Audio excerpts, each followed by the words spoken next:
The City Commission workshop of Tuesday, December 13, 2022, to order at 4:18 p.m.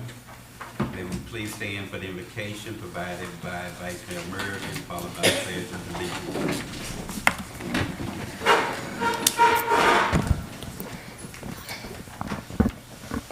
Our Father who art in heaven, oh God, we come before you today, God, to do our business of the city. God, we ask you, God, to direct our hearts, direct our minds, oh God, that we do, God, what is right and feasible in your sight. Bless us, oh God, as we conduct this business, oh God, that we can help each other, oh God. And God, I pray your blessings upon this meeting. I pray your blessings upon our citizens and our commission and mayor, God. In Jesus' name we pray. Amen. Amen. I pledge allegiance to the flag of the United States of America and to the republic for which it stands, one nation, under God, indivisible, with liberty and justice for all. Roll call, Madam Clerk. Mayor Babb, Present. Vice Mayor Mervin, Present. Commissioner Bolden, Commissioner Gonzalez, Present. Commissioner Perez, Here. City Manager, Here. City Attorney, City Clerk is present. Thank you, Madam Clerk. Thank you, Commissioners. Thank you, staff, and thank each of our residents for being here this afternoon to participate in our workshop of Tuesday, December 13, 2022. We have two items on the agenda for the workshop.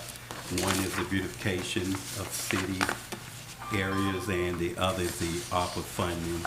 And at this time, I turn this portion over to our city manager to guide us in the workshop. Thank you, sir. Appreciate everyone coming out. I'd like to call up Director of Community and Economic Development, Ms. Peggy Boulay-Washington, to do the presentation for the citywide beautification.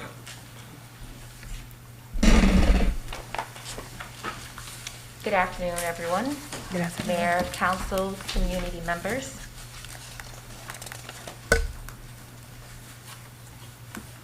I'll be presenting this afternoon our citywide beautification initiative. I'll just start out with a fun little quote. The beautification of Pahokee is not just a work of nature, but a work of art. Then it involves an artist, you. So we'll begin our presentation with trees and mulch. So we decided to categorize it as citywide initiatives of beautifying trees, landscaping, and resting places along main corridors of the city. So these areas throughout the city, you will see that there will be trees and mulch. The trees will be pruned, and then the mulch will be laid around the trees. There are several benefits, as you can see, to the trees being pruned as well as the mulch being laid.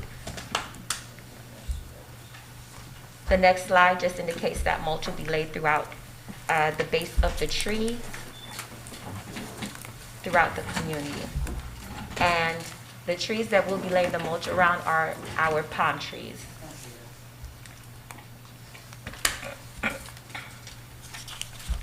Now, we have our centennial sign. If you go to the next slide. The centennial sign is also part of our beautification initiatives that will be placed on South Lake Avenue and MLK Boulevard. And it's a freestanding sign welcoming people into the city of Pahokee.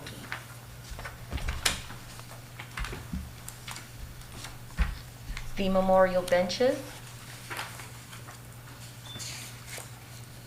We have two memorial benches, one dedicated to Commissioner Diane Walker, the other to our three surviving victims of the storm of 1928, and that's Miss Ethel Williams, Miss Lucille Salvatore Heron, Mrs. Iris Salvatore Hodges.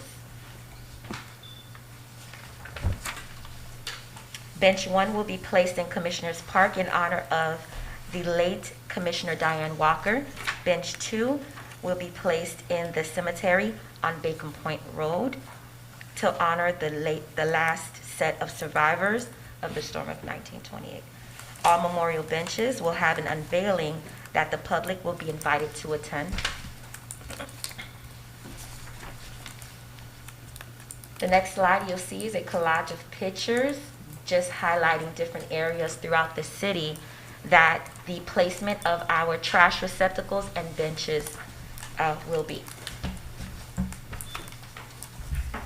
The first area that we will highlight is, it's not the right PowerPoint.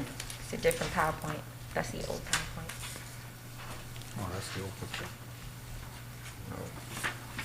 This is the right PowerPoint, what's on the screen.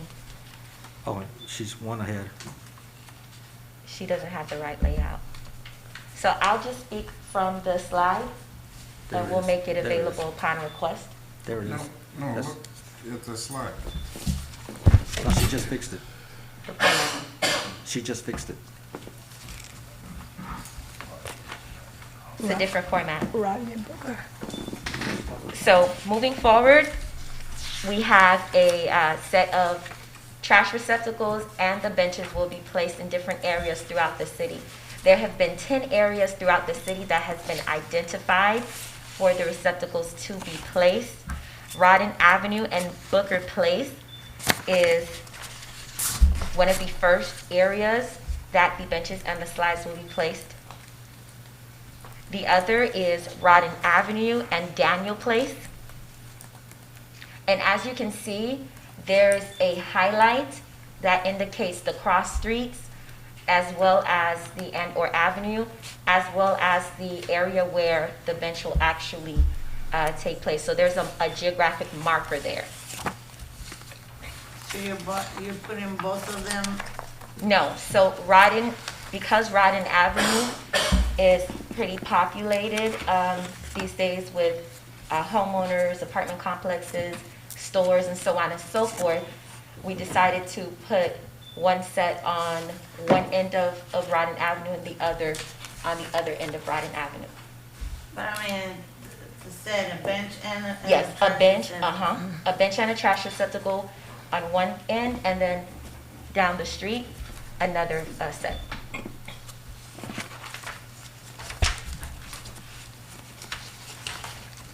The next area is South Barfield and East 2nd Street.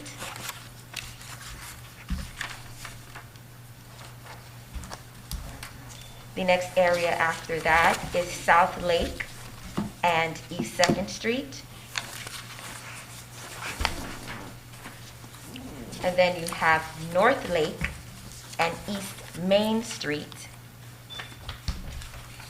Then you have East Main Street and 8th. We have Bacon Point Road and Parkview Court.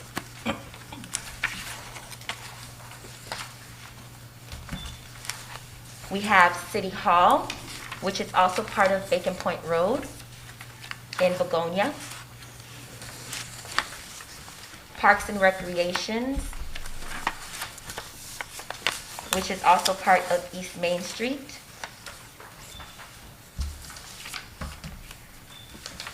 Finally, we have the campground and marina. And this area, the area that it would be placed in is on Lakeview Drive. So that is the area that's in between the park area where the pavilions and the open space is. A summary of our receptacles and benches. So just to give you an idea of what type of benches that we will have placed throughout the city, they are thermoplastic trash cans and in-ground mounted benches. So we decided to go with these benches and trash cans because of the weatherproofing materials that they are made with, and that also they are durable. And if for any reason they are vandalized something, an accident happens, an act of God, a storm of some sort, we're able to repair them quicker and more efficiently than getting benches that are a bit more delicate. Will the trash cans also be Yes, ma'am. stationary? Yes, ma'am. They will all be installed. There is an installation kit that comes with each bench and trash receptacles. And a summary of the estimated cost for all recommendations is on the next slide. Yeah, see that slide. So I'll speak from our slides that you all have here. The slide that is on the screen is a draft. So the current slide, we'll go ahead and resend the current slide. So on your packets, we have tree pruning and maintenance, the bucket truck rental, so that we are able to prune the trees, is $5,000, and that is throughout a duration of time. It is not a one-time rental.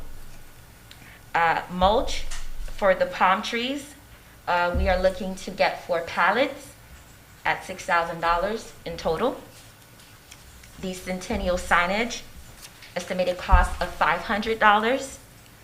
The trash receptacles and benches, the estimated cost is $11,500.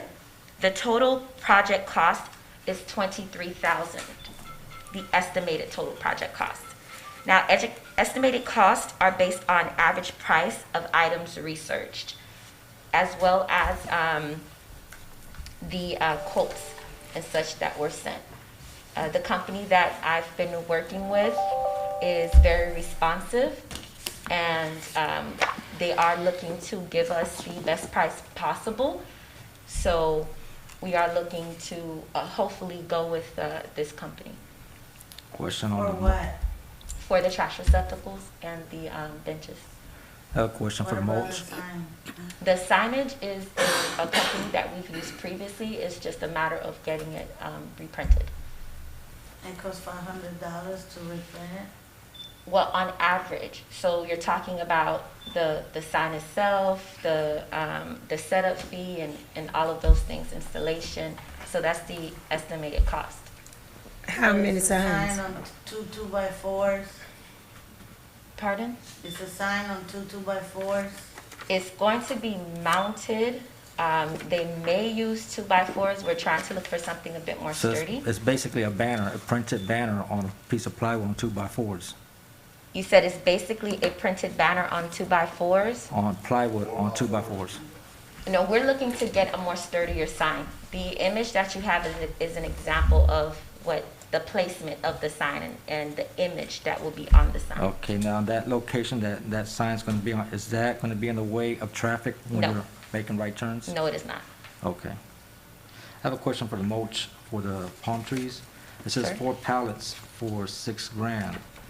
How many bags are on each pallet? How big are the bags? Off the top of my head, I believe it's about 48 bags. So it's anywhere between 46 to 48 bags. From 46 to 48? Yes. And you don't know how many pounds? How much are Pardon? they? How much are they per bag? How much are they per bag? They're just giving us the estimate per pallet. I can get the individual cost. Yes, I would like to see that. Mhm. Appreciate it. Sure. They're around $4 a bag. Well, it depends where you get it from. 'Cause you There, can buy it by again, truck it and depends mulch where you factory. get it from. It Right. depends what type of mulch you Right. get. So there are variations. However, I do have the information for you, and I'll be more than happy to share it with you and Okay, give you a thank you. breakdown. Thank you. You're welcome.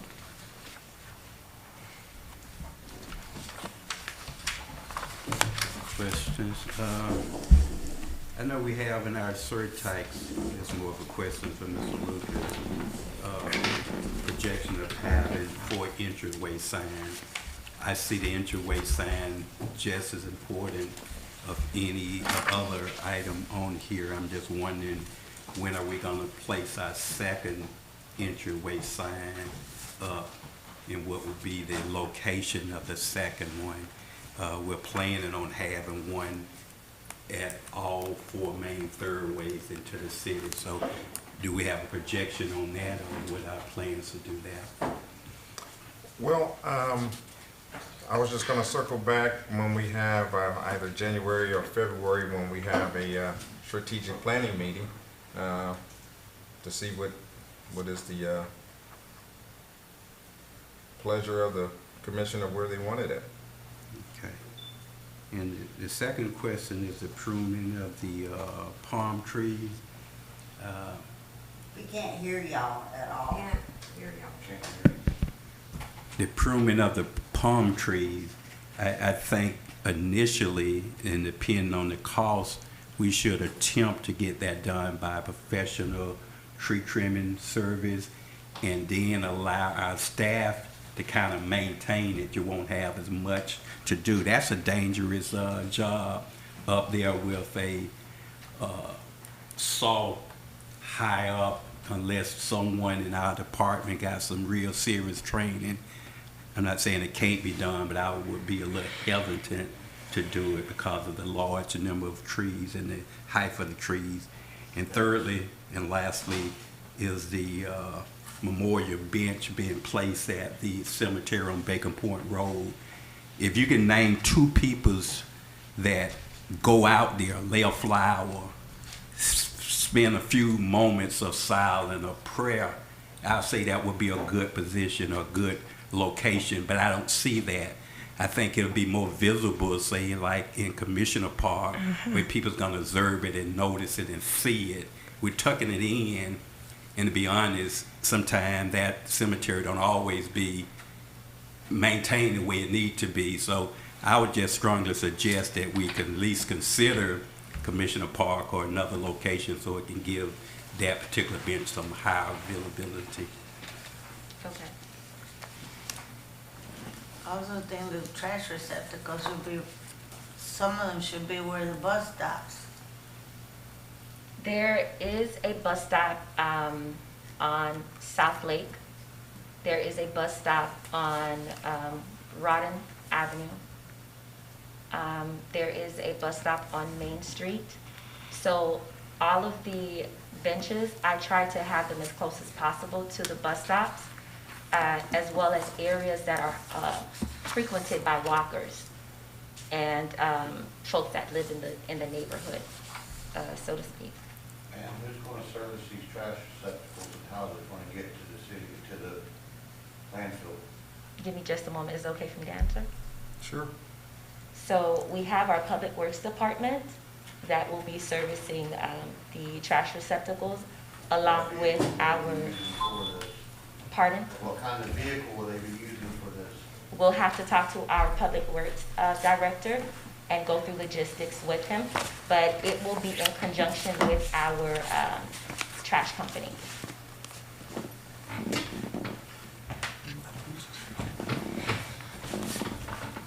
And to your point, Mayor, we are open to suggestions as far as alternative placements. I just gave a suggestion, So- Commissioner Park, or maybe Yes, even. yes, I'm saying for any other benches that, Oh, okay, I don't have a problem with the other Okay. location.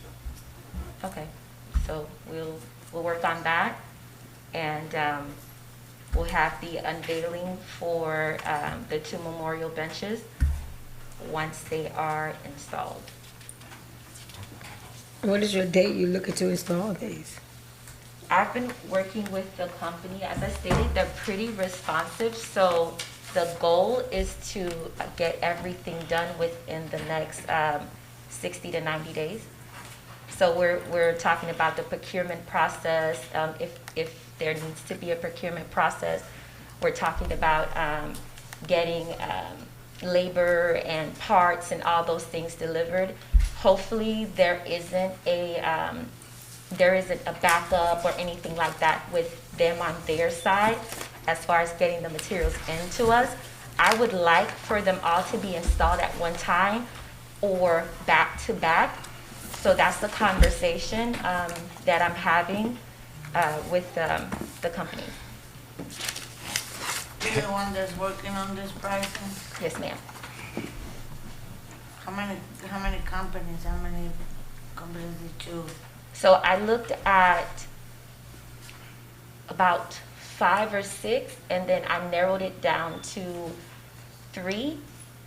And right now, the company that has the most forgiving rate is Uline, which is the one that is part of the presentation.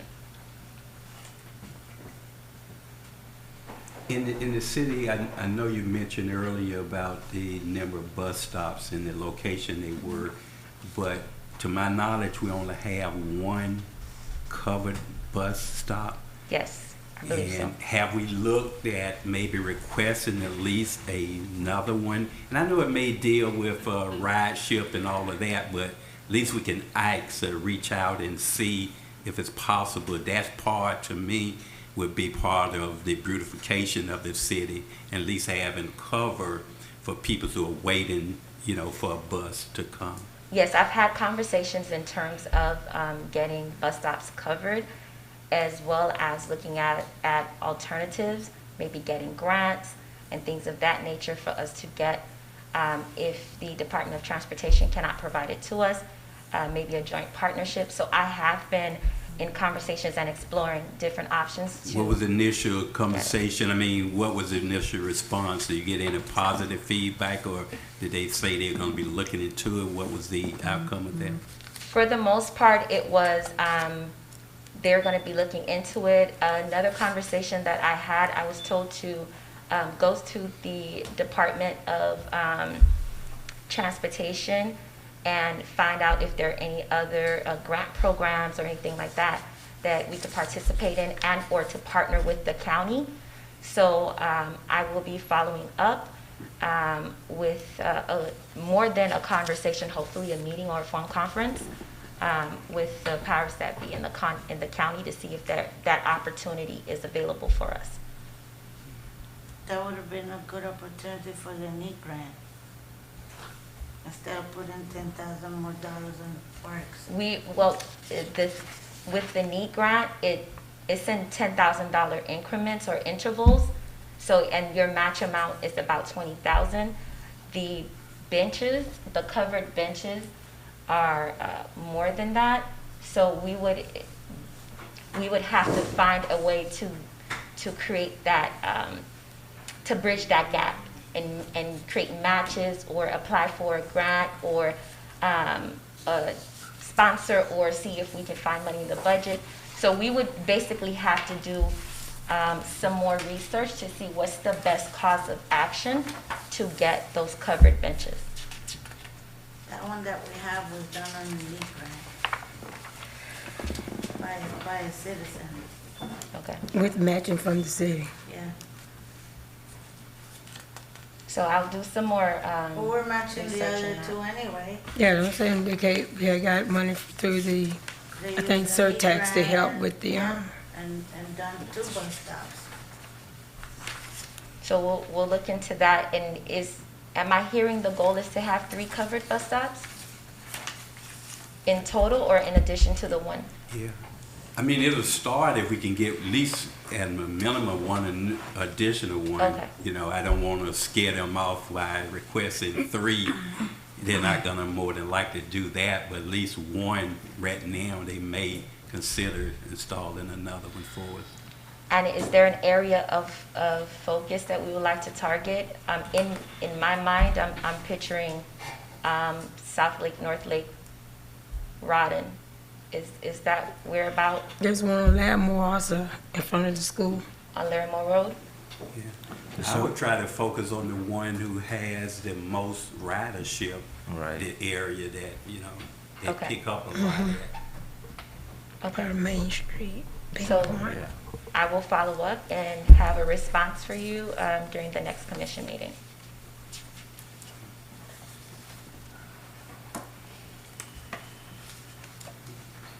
Thank you. Thank you.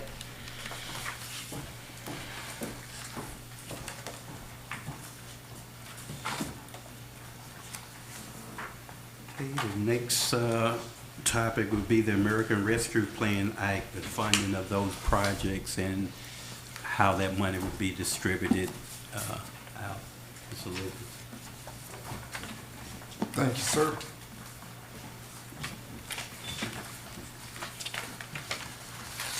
You guys have a handout in front of you covering the American Rescue Plan Act. And as you know, the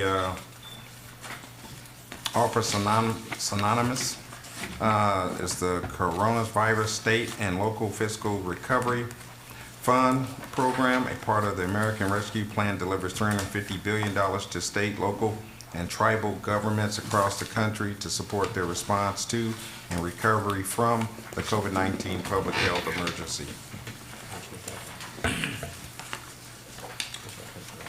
You don't have the... No.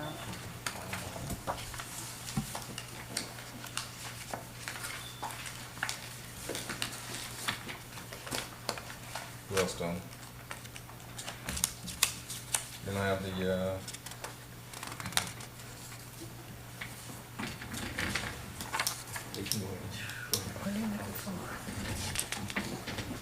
okay.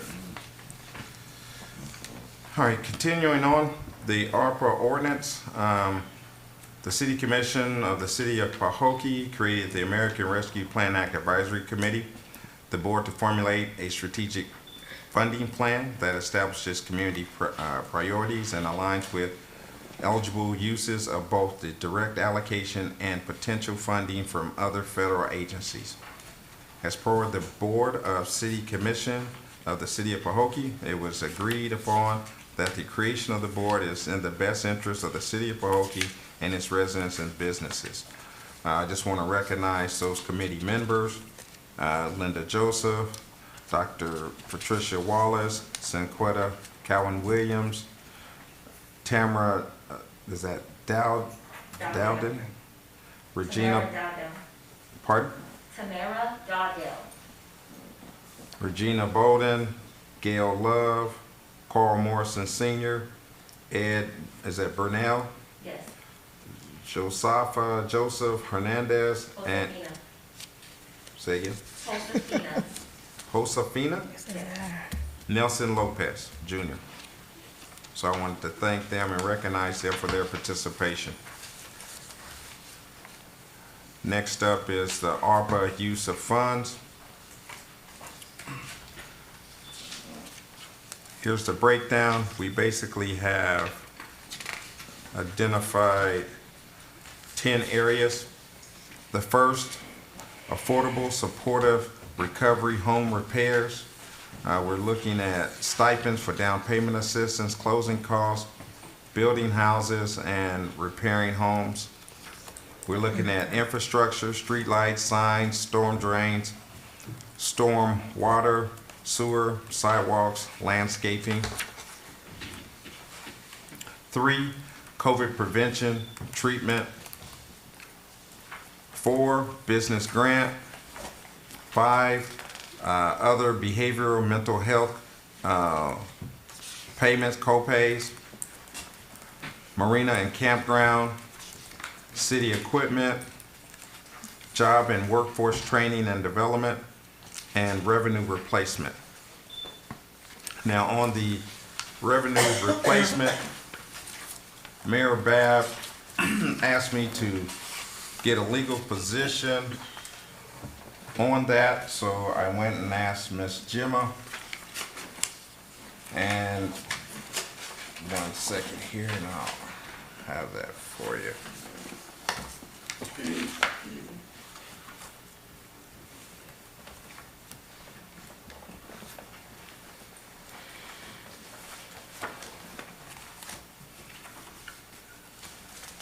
So, Ms. Gemma responded Monday that categorize of funding. The ideal categorization of maximum flexibility of funding is for the ARPA funds to be categorized as revenue replacement. The ARPA funds may be obligated by 2024 and spent by the end of 2026 calendar year. So it is important that we move things forward substantially in the next year. Also, she mentions ARPA funds for contracted services with sheriff. ARPA funds can be used to pay for contracted services with the sheriff. Other Florida jurisdictions already are doing so. She gave an example of Tampa.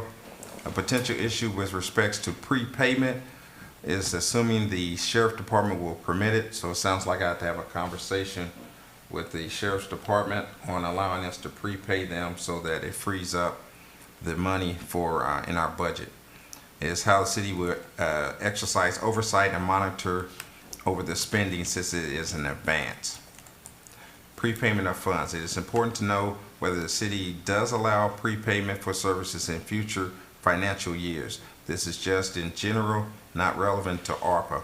And if the city finance department for the city has a mechanism in place to account for it correctly. She says she is available. Do I need to call her into the conversation? Or do you guys have any other questions? I don't have any further questions. Can I ask a question? Why are we consulting with another attorney when we have an attorney on staff? You guys had voted unanimously to allow Gemma to stay as retainer.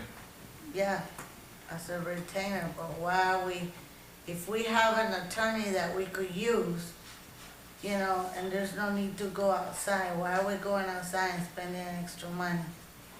So she's expert in ARPA. She's expert in land development, zoning, planning. So with laws, you have specialists. Sounds like we needed to have kept her instead of Ms. Weeks. I wasn't trying to get political, ma'am. I'm getting political, I'm getting right straight to the point. She's better qualified, why are we double dipping? We have an attorney for our regular Yeah, work. I know. How much do we pay her to come twice a month? An hour twice a month? How much do we pay her? Same thing that you paid your last attorney. But we didn't have an outside counsel. Please. You're just for that one particular area of expertise. It's okay, Keith. Keep throwing away the money. But y'all voted on it. It was unanimous vote. You voted on to keep her too. You did too. You voted that. Because you guys voted to keep the other one. No, you voted to No, keep. I'd rather have kept Gemma. That's not what you said. No? No, I you didn't vote didn't. to keep Weeks. You guys did. We're Okay, steering off the conversation. Can we move forward? Yeah, okay. It's always off the conversation. Sam? Yeah? You work for me. Continue. Oh, wow. Yeah. You out of order. Sam. Any more?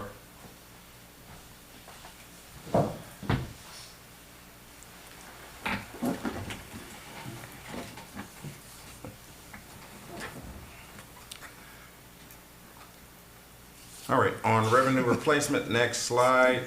Now, the purpose of potential use of the funds. So we have budgeted $1,574,000.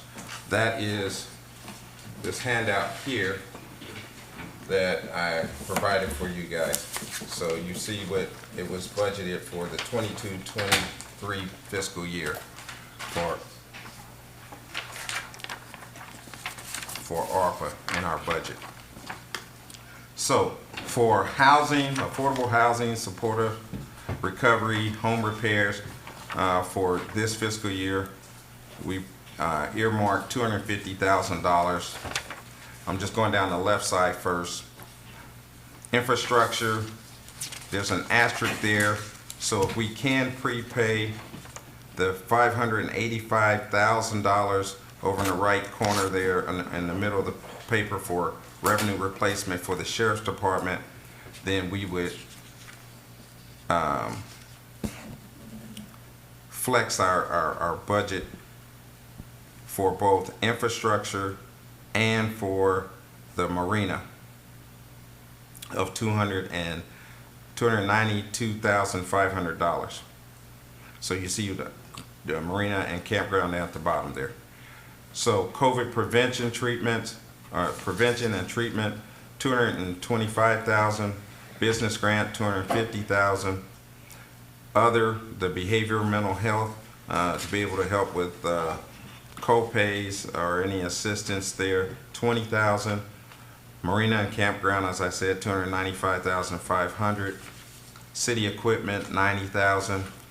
Any workforce and job training development, earmark 30,000.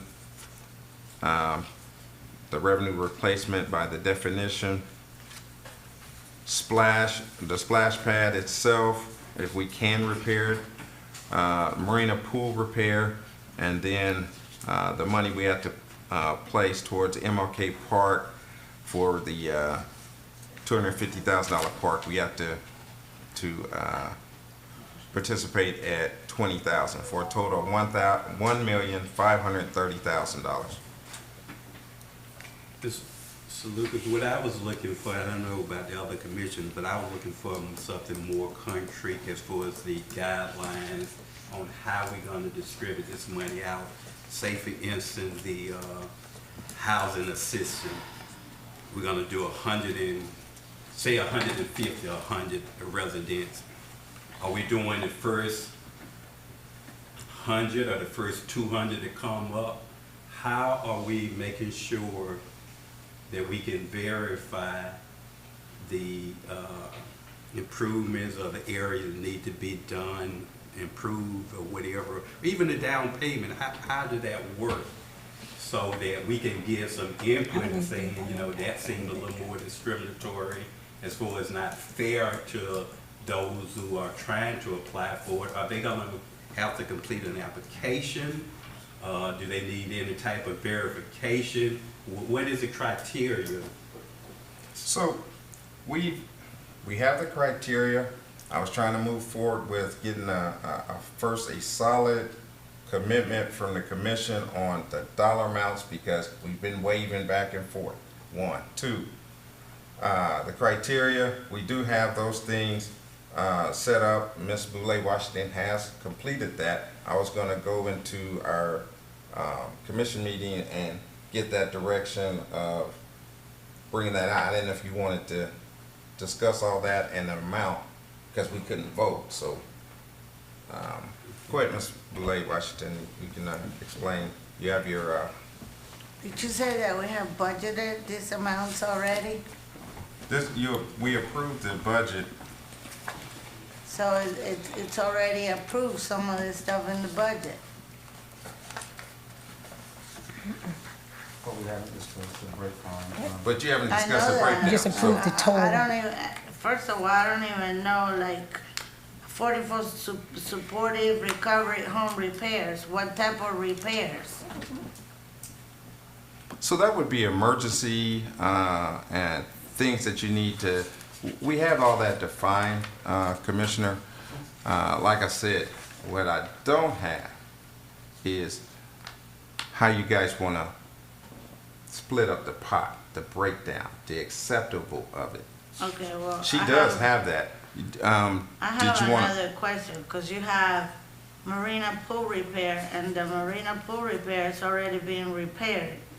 So, we have not even, I'm sorry. When did the pool get repaired? there's no water on it, it's got the thing around it. That's because it so- was leaking excessively, and I had to I stopped the leak.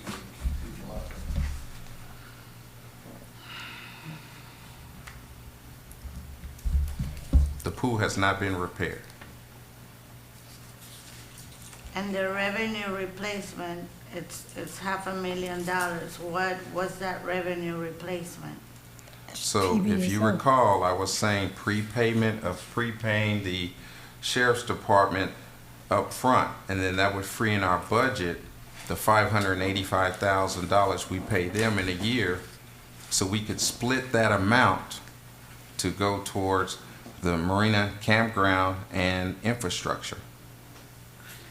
Okay, my other question is, and I keep saying it, I do the Florida legal cities and the national legal cities, and I see the millions and millions of money available for grants for infrastructure.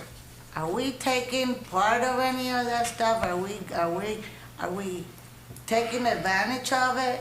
Okay, can I answer that question? Sure. Okay, so the one that we just attended in Kansas City, of course, they did have about 4 categories where I think they had, the minimum was 250 million. Problem with some of them is the due date for actually applying for those was September 1st.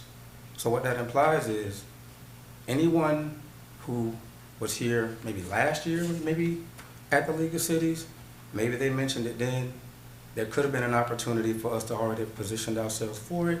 And because we really didn't get much done last year, we were late in even applying for what was available. Like I said, Ms. Boulay was there, I was there. We saw the deadlines. I think the deadline was September 1st. But there's so many preliminary things that you have to have in place before you can even be a part of that, and we were not prepared. I'm inclined to believe that we were not prepared because a year ago, we should have been on these things and we were not. So we missed out on opportunities. Okay, well, That's the I answer. just got an email from the Florida legal cities. Just I got it. I was there. Just got it. So Just got one we missed for some infrastructure. deadlines. We had a September 1st This is the deadline. Florida legal cities, not the national. This is Okay. Florida legal cities. Okay, I just got it, like 2 days ago. okay. I even forwarded. Oh, you did? I Yeah. don't recall seeing I a forward from forwarded, you. I CC you, I forwarded to Ms. Boulay, and I forwarded to the city clerk. All 3 of you. What was the due date for applying for it? It just came out, So we got another window? yeah, What's the date? this is infrastructure from the Florida League of Cities. Not the national, the Florida. They just got more money and this is just, you know. No, he was asking, did you recall the date, noticing the date on your, the due date for it? I could forward it to you if you didn't get it.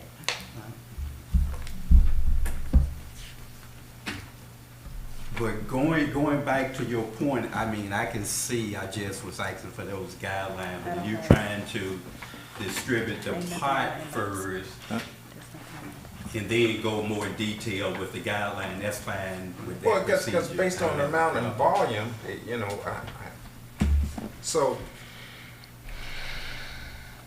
I've ran these types of programs at other cities, so I understand what it takes. Let's look at this and then COVID prevention and treatment. We got proof of shots award, $150 up to 5 households. 5 members in the household. 5 members of the household. So are we giving a total amount per household of 150? It's 150 up to, not to exceed 5 people in the household. 150 per person. Yeah, that was gonna be the Yeah, next that's- question. Yeah, I'm trying to but find that out the sentence is details per involved in house. that. It's per house. I can see giving an incentive for getting shots. I don't even have a problem. It It says should per be person, per not household. to exceed 5. I think it's people per in the household. It's- So is it it per should be- household? It should be per household. Okay. That's not what 150 it per read. household. Okay. But again, I agree, but to me, that was a free service. Which they That- got that's not the paid. But they got paid, yeah, I They got don't- paid on top of that. Yeah, but And it's sort of government even the scam. pharmacists are doing that in some cases too. They're giving incentives to take the shot. Oh, to take the shot. Right. Yeah. So maybe the guideline, our guideline, maybe is similar to that. If you can show proof you took the shot, Yes, We with the give them you vaccination give card. an incentive for that. 150, that's the maximum, I'm thinking, right, per Yes. household? So it entails COVID vaccination, and you would have to show your vaccine card to show that you are fully inoculated, which would be the 2 initial shots.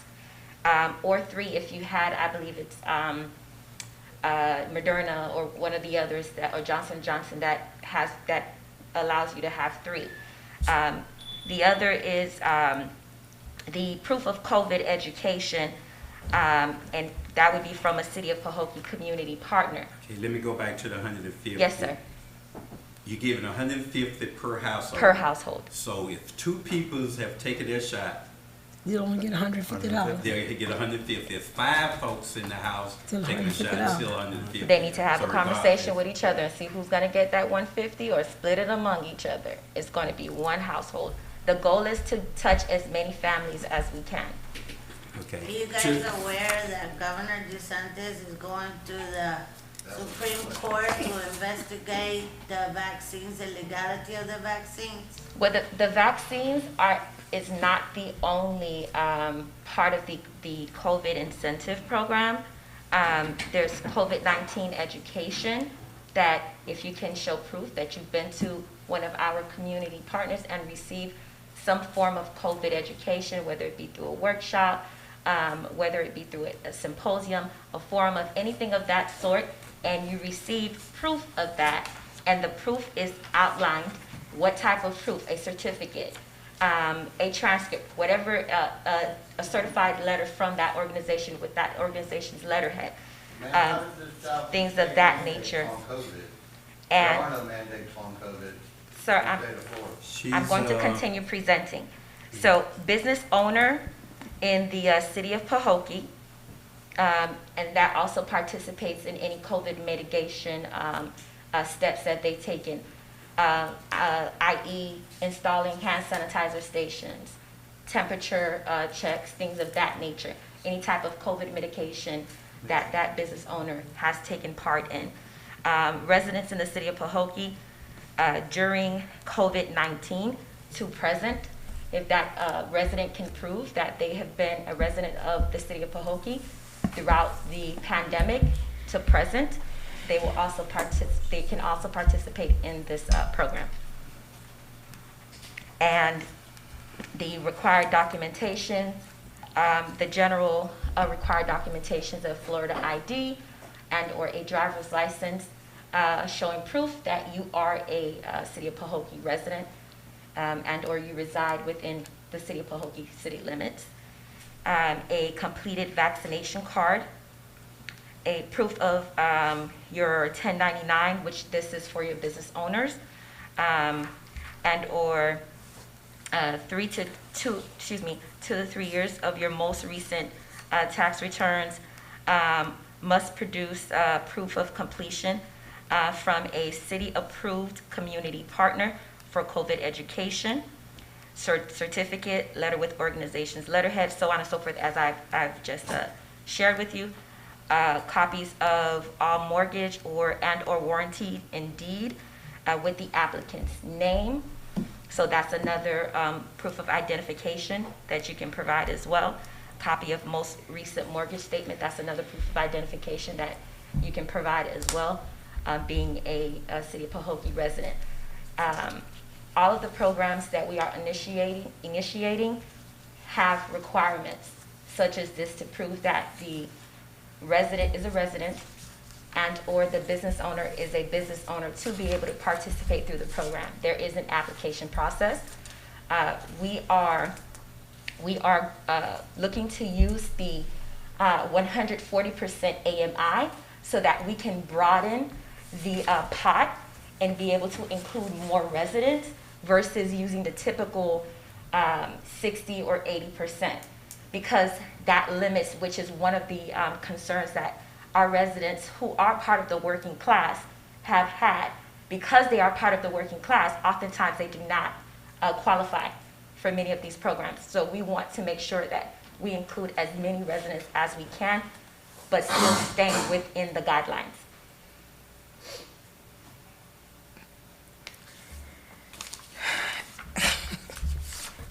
Does that help? Not really. I have a question, just a probably statement.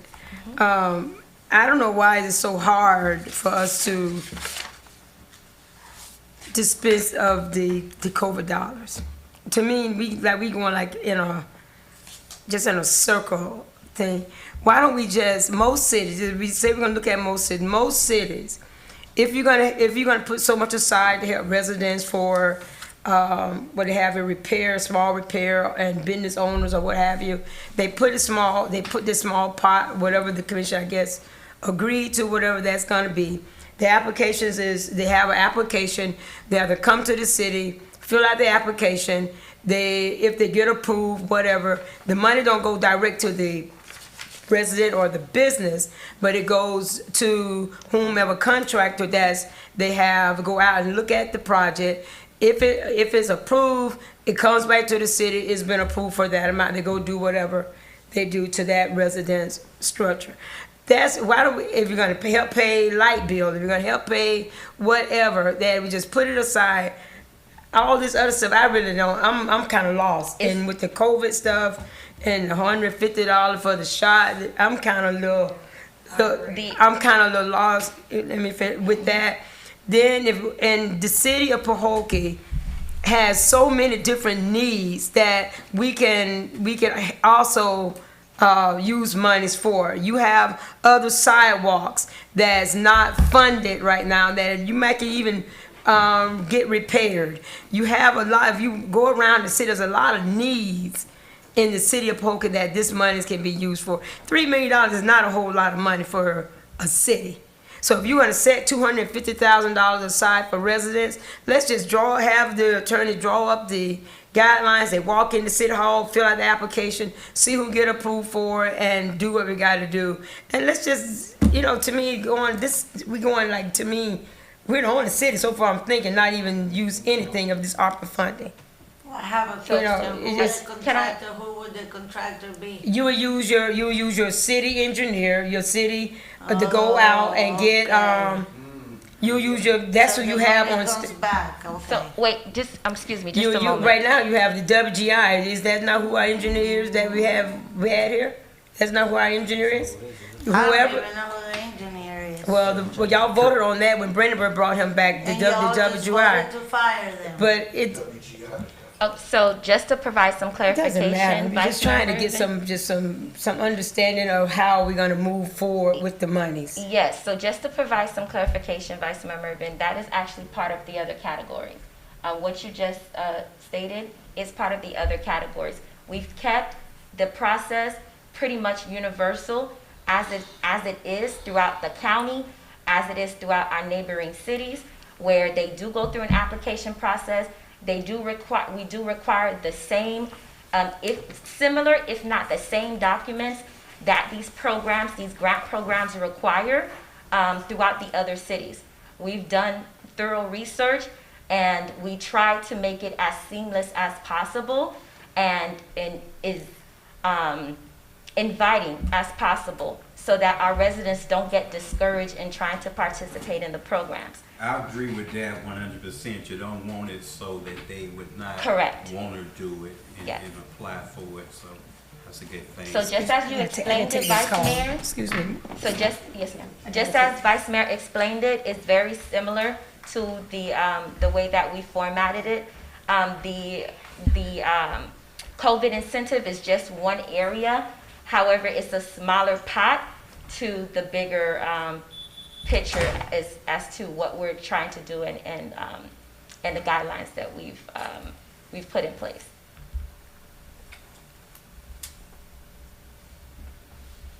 I think it's all a bunch of baloney, if you ask me, but, I mean, you guys are the intellectual ones, so.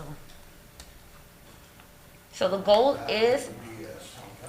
has been to meet the needs of the community as well as including our ARPA committee so that their input, all the months that we've met, all of the dialogue that we've had, so that their input does not fall on deaf ears. Excuse me, Now- Mayor, I got an emergency at home. I'll be right back for the meeting. I'll be back. So the saving grace is that many of the things that they want aligns with the mayor and commission. So we've tried to mirror those needs in our guidelines. So yes, applications, proof of documentation, We've broadened the area medium income so we can include more people. So we have been listening, and we are trying our best to meet as many needs as we can within our community, as well as our business owners. So how much are the business grants? Just a moment. 150,000. How's it gonna be divided?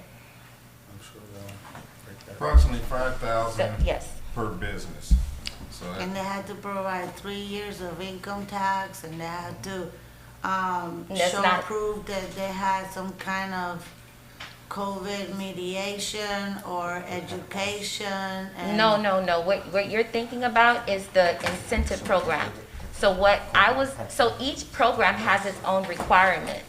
that's one. So, and for the businesses, it would be the general requirements, showing your business tax, driver's license, income tax. So it's the general requirements. We tried not to get extensive, like I said earlier, so that we don't discourage our businesses that are already struggling and need a hand up.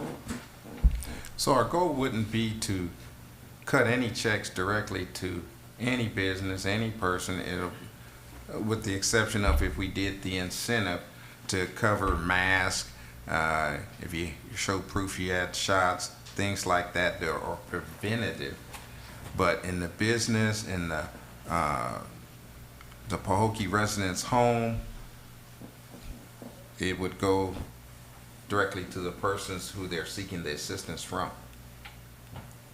And then there are categories that they can qualify for. So fixing pipes, replacing doors, window, anything that threatens the structural integrity of the home. So keeping the home safe is the goal. And so we've included the general things that threaten the structural integrity of the home that they can use the monies for. So how does that have to do with COVID? That's part of the funds that we were able to use, as far as funds that were lost, as far as mitigation efforts and things of that nature. It's somewhat similar to the idea that was tossed around with Habitat for Humanity and the home replacements and things like that. So that addresses displacement, that addresses income loss, that addresses all these other things. So we try to marry some of those same needs and ideas. My thing is, if we're talking about $3 million, and $3 million is not a lot of money, doing these little things, this is not, I mean, when you look at it, I mean, development, $30,000. What are we developing? What kind of training are we gonna have? What is that gonna lead to? You know? Then you got the splash pad, 30,000, which we know that not even to fix it is 30,000. I thought we were just gonna replace the whole thing or do a pool, one of the two. Okay, the marina. Then you got MLK Park, you got 20,000, which we already have, 250,000 plus another 20,000 from the NEAT grant, or 270. I forgot how much we got for that park, you know. So we're doing we're putting Band-Aids here and there instead of just tackling one project at the time. Do it, complete it, do it the way that it needs to be done, the way that the citizens of this city deserve, not like over and over and over, we're just putting Band-Aids here and there just to show that we're doing something. Take the money, take a project and complete it. Really, so that you could see it and it's something that you're gonna have for a long time. So are we saying that we should just go ahead and take the $1,574 and devote it to one? I'm sorry. So are you saying, can you hear me? Can you hear me? So I'm asking Commissioner Perez if she feels that we should take the $1,574,000 and devote it to one project and complete that project, and that's it for that money. that what you're saying? You know, one of the things that we could do is home placement. Okay, let's use it. Let's turn it around. Let's start building homes. We could partner. There's now you could use that money to build homes. You could flip it. You could flip it. Once you sell the home, they get financed. You get your money back. You do more, and you're developing the city. Okay, and you're also helping the people to get homes, to buy homes. So does the city buy, sell, and flip homes? If you look at Not the at Florida this legal time. cities, you could see it. There's other cities that are doing it. They're buying, selling, and flipping homes. Okay. You got it right here. So- You're giving down payments. So right there, we have a difference of opinions. You had advisory board that came in, used their time, gave some suggestions. We tried to work from those suggestions. Now They you just met throwing 3 it. times and then They still- dissipated because their ideas were they're not still- used. That's what I heard from them. Didn't they still come to an voting agreement as to citizens. what There they? was more, and their, the breakdown of what they wanted is here. We've also, we met, and it was broken down in 2 categories, one of which was infrastructure. Many of the, as I stated before, many of the ideas and the thoughts that the Mayor and Commission has shared individually has all been a part of what the collective group has shared as far as what they would like to see the ARPA dollars being used for. And that was also presented to you all.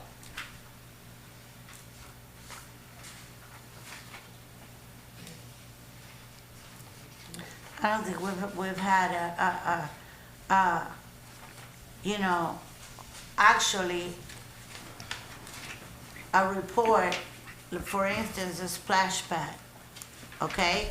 This is what it needs, this is what it's gonna cost to repair it, and this is what it will do, or it might need in the future, or whatever. This is what it's gonna cost to do a new one. So, decide what you wanna do, one or the other. If we're gonna tackle the splash pad. We talked about a pool.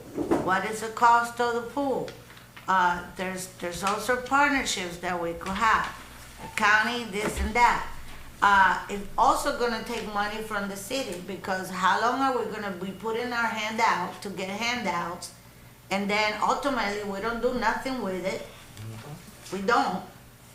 Because we have grants that are sitting there that we're not doing nothing with them. Are we talking about ARPA funding right now, or you just kind of going I'm from talking one about subject to- everything, Keith. I'm talking about everything, because one thing has to do with the other.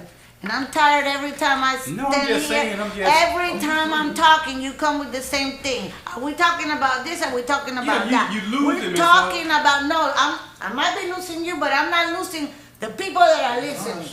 And the people in this city. They're tired of this crap. We had a workshop on beautification and ARPA funding. That's all. I'm just trying to stick to the subject. But if you want to go and veer it off left and right, Go that's fine. ahead, y'all, it's the taxpayers' money, but you guys use it the way you wanna use it. This is how you wanna use it, by all means. I'm not gonna let my blood pressure get up high, I'm not gonna get upset anymore. I'm putting it in your hands, Lord. I am putting it in your hands. I'm gonna rest in you. Can I say something? I believe that to the discretion of the mayor. You can have a comment if you want. You what? You may make a comment. I can? Yes, ma'am. I really came because I thought this was a town hall meeting. At the last meeting I went to, when this guy asked a pile of questions to him, he said that he would have all the answers at the town hall meeting. So I came to see the answers to those questions about the marina at the town hall meeting. This ain't a town hall meeting. You can't hear a word she's saying with that mask. You can't make out nothing y'all are saying. We come here to just, it's like a show. And y'all don't seem to think, since y'all can hear each other up there, We don't hear you back here. Does any of y'all hear? Then back here, you can't, y'all are mumbling, but you're not hearing nothing. But when's the town hall meeting Okay. gonna be? We can hear you. When am I gonna I get hear you, but it's like a mumble. I haven't understood hardly a word she said. Well, I'm sorry, ma'am. My name is Wait. Peggy. My name is Peggy. So I can speak clear for you. Well, Is then that you fine? need to speak into the mask. Oh, yes. Into the thing, 'cause I you've can, got a I can mask speak, on. I can do either or for you. Well, What, is there anything you would like me to reiterate for you? no, because none of that makes sense. If it's broke down like that, I wanna know where it's gonna go. If it's gonna go to the splash pond, I wanna know that. If it's going to the dike, I wanna know exactly what it's gonna go to on the dike. Like she says, the splash pond's been talked about forever. The pool up there has been talked about forever. It's got yellow tape all over it, everything. What about the 3 businesses that we just lost? Keith's daughter, she's still gonna open that business now that it's for sale? The ice thing just closed down, the arcade building's closed down. We doing Listen. all this So- and we have no business? You have several questions. So as far as the pool goes, there's no longer yellow tape there. There's fencing around it.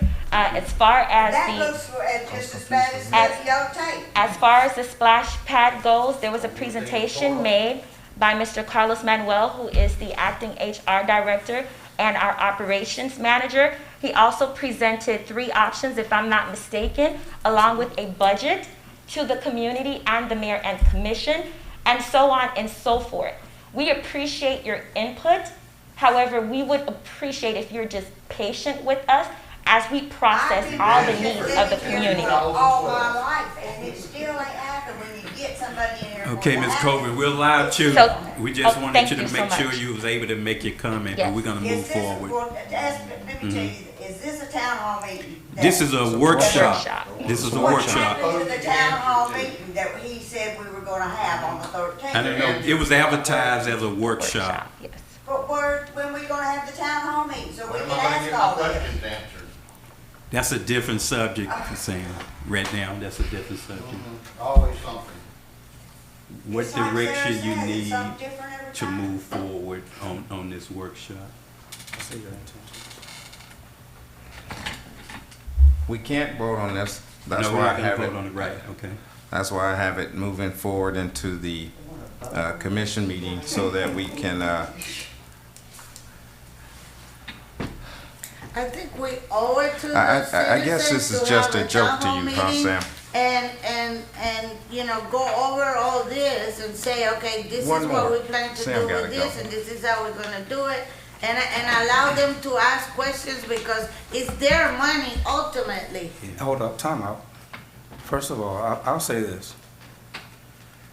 The goal was to get the citizens involved, and we accomplished that by actually having people from this community on a committee, which they ultimately came to a consensus about how they want the money to be broken down. These people gave Based up their, on they 4 or gave their 5 time. people? It wasn't Based 4 or on 5 4 or people. 5 people in the committee. How many people? However It many wasn't- people were in the No, no. committee. Did You need to put it out. Did your Put it committee out. member attend and participate, the one you appointed? Did you guys do the Yes. committee the way it's supposed to be done? She did attend. No, They- right? She did attend. So the final meeting of which the committee shared their input and their final input for us to present to mayor and commission, the majority, more than the majority, was present at the meeting. More than the majority was present at the meeting, and every single person shared their input, and all of their input was considered, and they decided as a group what final pieces they would add to their presentation. Thank you. Suggestion. That's you. what Pardon? their purpose is to suggest. They did, they shared their input as to Doesn't what mean they're that we suggesting. cannot input or pull out. Yes, That so, is true, but our goal was to involve our community members, and we did that. How? We established a community, a committee Is of that, our is that the citizens. citizens? Is that the citizens? So we need those 6,000 people to make a You decision need to about do a ARPA town hall funds. meeting where everybody could attend and everybody that has questions could ask them. Make your statement, please. I'm sorry. No, you're good. My thing is, we have 5 members on our dais. 5 commission members represent the city as a whole. We come to a consensus, whoever gets the most votes, something is passed. The same applies to the board that we came up with. Yes. They came together for us. So we're not gonna get everybody. They came together, everyone voted who they wanted on the team, and that's what happened. They spoke for us just like y'all speak for us. We can't change what they said because that's the people we put on the board. Versus, we can't change how y'all feel because you're the ones we voted into office. Simple. Okay, that's all I had to say. Yeah, okay. Yes. Oh, Ms. you had one McDonough. more back there. I just want to say that I don't know any more than I did before I walked in here. Yeah. And I thought the purpose of this was to decide how the ARPA funds were going to be distributed. I understood that criteria was already in place, and I'm just really at a loss. It's like we're not able to accomplish anything. And you say you don't want to discourage, but what else can we do? Is she one of the committee Ms. members? Are you a McDonough, member? did you get a copy of this? I have Okay, this, okay. but that's nothing but a bunch of stuff on paper. What are we going to do to distribute the funds to the citizens? There's really no agreement. So right there, we have, hold on, right down at the other end, Commissioner Perez says, oh, no, let's just take the 1.574 and just knock down one project at a time. That's what she put on the floor. That's you taking my words. I said what we need to concentrate is doing a project at a time, because you're putting $30,000 here for the splash pad. Then we got another $20,000 for the splash pad. Then we talked about, trying to get all the money that we need to do the new pad, because we haven't even discussed that. It's true, he brought 3 ultimators, but we didn't make a decision on any of them. That is my thing. Just like MLK Park. We got the money sitting there, 700, it wasn't 200. It's 700 and something thousand dollars. Plus, then we're gonna get a need grant for $20,000. Why didn't we get that need grant and put a cover on a bus stop? Is that we're not thinking. We just, saying, okay, we're gonna do this, we're gonna do this, we're gonna do this. Be satisfied. We're doing all these little things for you. Okay. The one in the back. Yes, good afternoon, everybody. I just wanted to say, based on what I've seen other cities do with the ARPA funds, each grant is designed for a very specific purpose. And what I've seen other cities do with the ARPA funds, it looks very, what they have up here looks very consistent with what other cities are doing with the funds. So I think that, it's pretty reasonable how they have broken out the funds in terms of the uses of the funds. Yeah. What other cities? I've seen the city of South Bay, the city of Belglade, the city of North Palm Beach. Each of them have pretty much broken down the funds to take care of some of their residents, because the residents are the ones who are primarily impacted by COVID. And that's why the funds were generally specifically given to the cities, so that the cities could then distribute the funds to the residents who were impacted by COVID. And what I've seen from different cities, this looks pretty consistent Ma'am. in terms of these types of Okay. funds. Ms. Darby. I don't really have a question. I wanted to ask city manager, do you have the rest? I only have part of this. Do you have the copy on what she presented on the development? Yeah, Oh. that's yours. And you can have. The beautification, is that what you're speaking? Okay, never mind, she gave me hers. Okay. Thank you. You're welcome. Here, you can have this. No, you can have this. So, Mayor, could we schedule a town hall meeting to discuss this, so we can just take a finalization and voting on it to get moving forward? Yeah, we're gonna So, move. let me ask, so, in your opinion, what is having a town hall meeting about ARPA going to accomplish, in your opinion? Because it's obvious the citizens want to have input. I mean, they're telling you they want It's to not have obvious input. the citizens want to have input. It was obvious that they had input right here when we established a committee of our citizens to do Right. so. Sometimes the best ability is availability, and these are people who made themselves available I to understand talk that. about this meeting after meeting and to ultimately come to a consensus, even when they had conflict. You have to remember So, too, those were establishing a suggestions. town hall meeting, my question is, what do you think having a town hall meeting about this is going to accomplish when we've already gotten citizens involved to make suggestions about these ARPA funds? Right. That's You- my question. Okay, first of all, the committee's supposed to come up with suggestions, not guarantee we have to do what they say. That's up to Absolutely. us. Yes. You're telling the citizens they have no input. I told the citizens they had input when I agreed that we should have a committee of citizens Right. meet Did time they- after time. So what's Did wrong they with the involve the So what's citizens? wrong? Okay, Hold so on, hold on. let me, Did they what's have- wrong did with they the have citizens to town question hall that? meetings? let's call this what it really is. So you want to shut the citizens up then? I didn't shut the citizens up. That's the committee. I'm- We chose them. the We chose citizens them. We chose made- them. The citizens didn't choose them. We chose them. Okay. Allow each to make a comment without interruption. So we chose them. So you chose some people Yeah, I chose that you myself. felt that chose. were citizens Let of let me Pahokee, ask That's you who you this. felt like would devote their To time, give- energy, to and effort give into coming up suggestions. with. To give suggestions, correct. And that's fine. We knew that starting out that it was about them suggestions. We know that they don't have the final say so. But we're involving the citizens in the decision of how this money is going to be spent.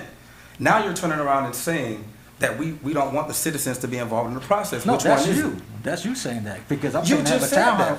I'm saying have a town hall meeting so they can give their input. Well, let me Let's ask call- you this, no, would it no. be fair, would They it want be a show. fair for They all want a show. 5 of us, because we were chosen, just like a committee, for us to make decisions here without caring what the citizens wanted, because they chose I us, so think whatever Tanya we really did a decide. good explanation of that scenario. Well, let I me mean, tell you something, there's a lot of people that ain't happy with the 5 of us.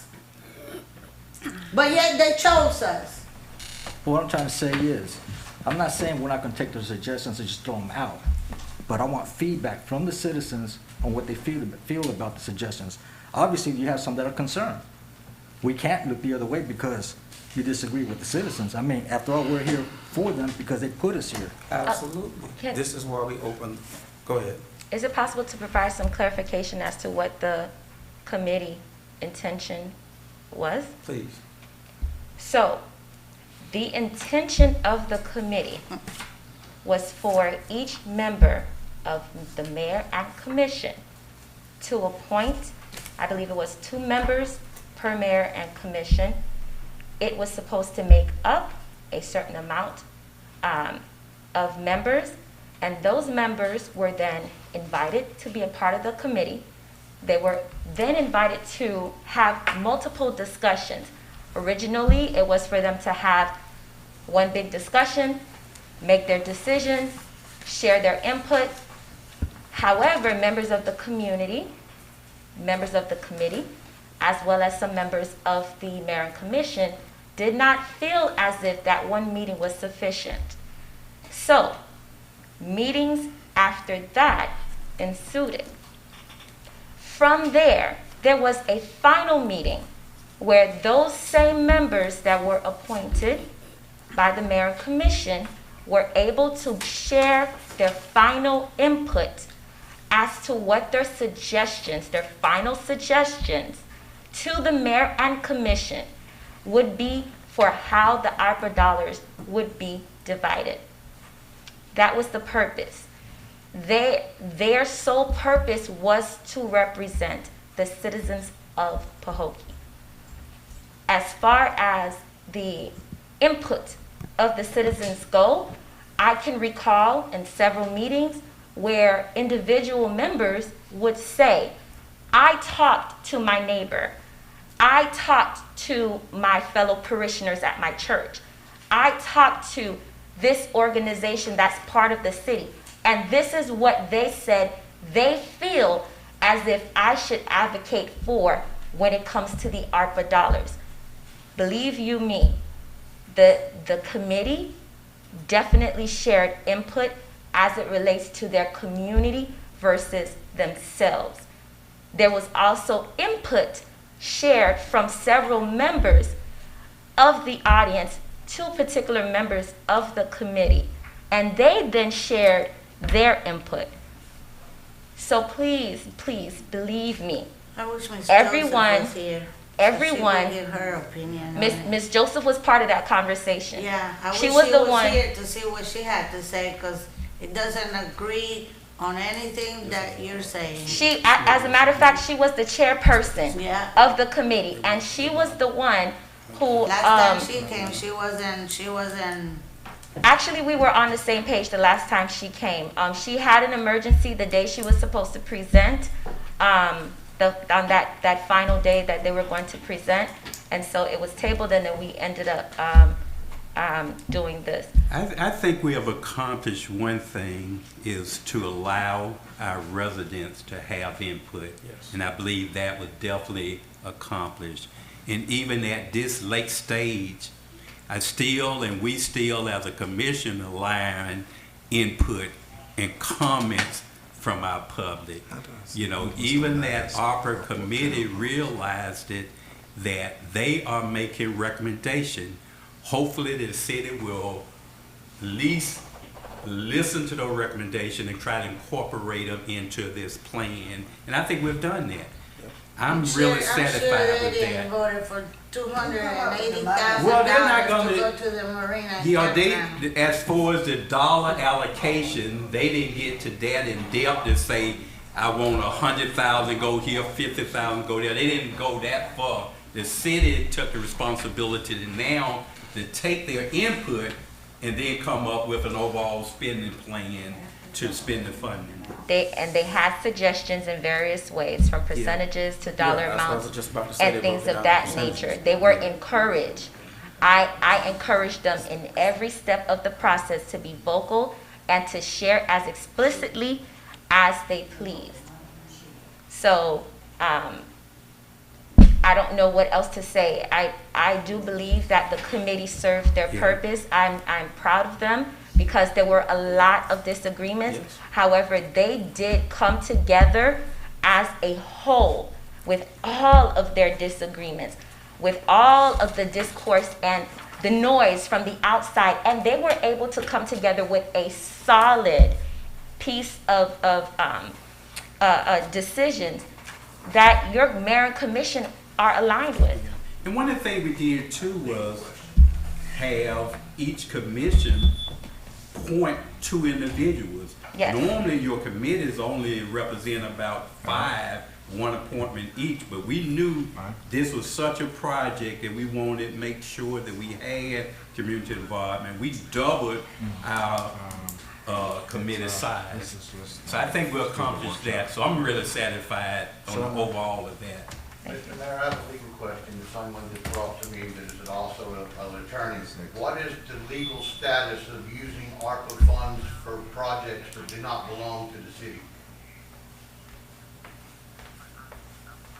I don't know, whatever The project. marina and campground belongs to the state of Florida. How are you going to use that money for infrastructure that does not belong to the city? That's fine. There are legalities in that. We done had a lawyer look over that, so we're good. We're good. So, Bernadette's gonna call back in, she's just running a little behind. After, just listening to what's being said now, what Sarah is saying, I agree with her on the one point of getting something done. And especially, I have no kids in schools, or little kids, but this splash pad, it's been talked probably for at least 5 years or more. And June, though we're only in December, June is gonna come very quickly. And this is something, we talk about,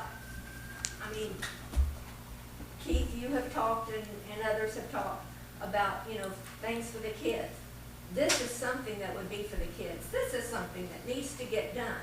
And as slow as things work here in Pahokee, that's something something that really needs to get done before June. That these kids have a splash pad. I mean, now, there are other funds that have already, that is going to the splash pad, right? Yes, ma'am. That's the What? NEAT grant. The knee grant, and that's how much? Areas of the splash pad. It is 10,000 with a 10,000 match, 20 in total. Okay, so the city has to match 10,000. So 10,000. yes, we received It's 20 10,000. altogether. 20 altogether. So See, 20, and the- now this, you're showing 30,000 for, 30,000 from the ARPA fund, right? Yes. That would give 50. And what does it cost to get a new one? To get a new splash pad, it was upwards of 280 to 300,000, if I'm not mistaken. 300? Let's get it. Why don't we raise? So use the ARPA money for that. Huh? So use the ARPA money for Use the that. Can ARPA you not money. use it for that? That's what I'm saying, but they say I want to spend $1 million in more projects. Something done. Why not get that done? we can consider doing that. For example, you have to cut some areas, for instance, you have COVID prevention and treatment, that's 225 projected or proposed. Say for instance, you cut that to 125,000, that's gonna give us Yeah, I agree. 100,000 in that category. But I think we need to do something like that. We can work on I trying mean, to do that, That splash pad, possibly. if you don't get started on it now, and I mean, every one of you sitting up there knows how slow things happen in Pahokee. Look at the road is still being worked on, no, what's the road? Barfield. Barfield. Yeah. But, I mean, everything takes E- so long. Even Let's get business, this splash pad. even business grants at, say, 250, we took 50,000 from there and still maintain 200,000 for your business. I'm just using this as a Okay. You could hypothetical way even of take doing that it. off, because most businesses Well, I wouldn't got say take PPP. it totally off So- now. so I would we're at- say try to reduce it Even some. people that didn't have businesses got PPP. We're at 80,000 and we need to get to 300. What does the COVID the prevention consist of? Are you asking me? Okay, so that's the mitigation stuff that we're talking about. Organizations with hand sanitizers, set up in their businesses, temperature checks, It can even- residents that, It can even involve, actually, it can even involve your AC units. The AC actually units, circulating clean air throughout the buildings. Yes. Or heavily populated, places where a lot of people Yes. are inside. purifiers, That as well. things of that That's a nature good to one. clean the air. So businesses with purifiers That I and things agree like that. with. I would grant you if you But I don't have agree with a lot of paying kids. hand sanitizers. If you want this, or would you rather have a splash pad for the kids? The kids I have. Well, think we I can think find we can- enough room Yeah, a to make happy up medium. 300,000, even I say just for think that we instance, need to make sure that that's an eligible use of those funds. So right now we're looking It at, could be used for recreation, so right now we're and looking at parks and $220,000 that we need to pull from different areas. Are there any more suggestions of areas that you would like to see us pull from? How city much you say you equipment. got? Right now, we're at We're- 80,000, we we're need looking at 220. 80, we What? took 100,000 from It was, the first, What was the other area? Because I have 50,000 from business grant. Where's the 100 coming from? Gators, you got the Gators, you From- got. from- The affordable support, recovery, home repair. Okay, those so four, that leaves then us with you had the 150 Riding there. Moors, There was, You know what I'm saying? Okay, so we're at 180. Can we talk about that in this workshop or something? I got you. and even for example, even the revenue replacement of the sheriff funding, we don't need to take maybe the entire 580 out of ARPA. Say you take 500,000, they go another 80,000, 85,000. Maybe you can use. Well, I'm not Mayor- saying it don't have to be paid. Well, question, well, if you got the 585, and we were gonna use that to prepay the sheriff's office, that frees up $585, $585,000. use the 585,000 of that, then you could leave the rest of it, if you so be it, and put that towards the splash pad. There's your 300,000. Okay, so. And you still got so- 285,000. So the 295, Because then the you're not 292,500. And then you're not bounded by the, the final rule. yeah. What you saying, City Manager? Well, I'm saying, you now no longer gonna do infrastructure of 292,500. No, we didn't even touch infrastructure at this moment. Okay, if you take the prepaid sheriff money, it's already split in two to do the marina and for the infrastructure.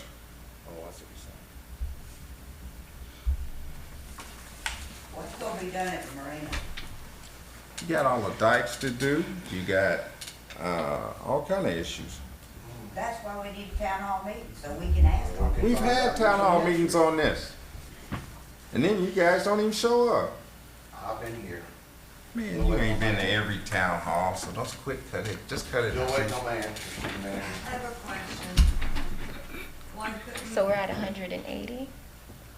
do away with the $150 per household for shops? Shops. Yeah.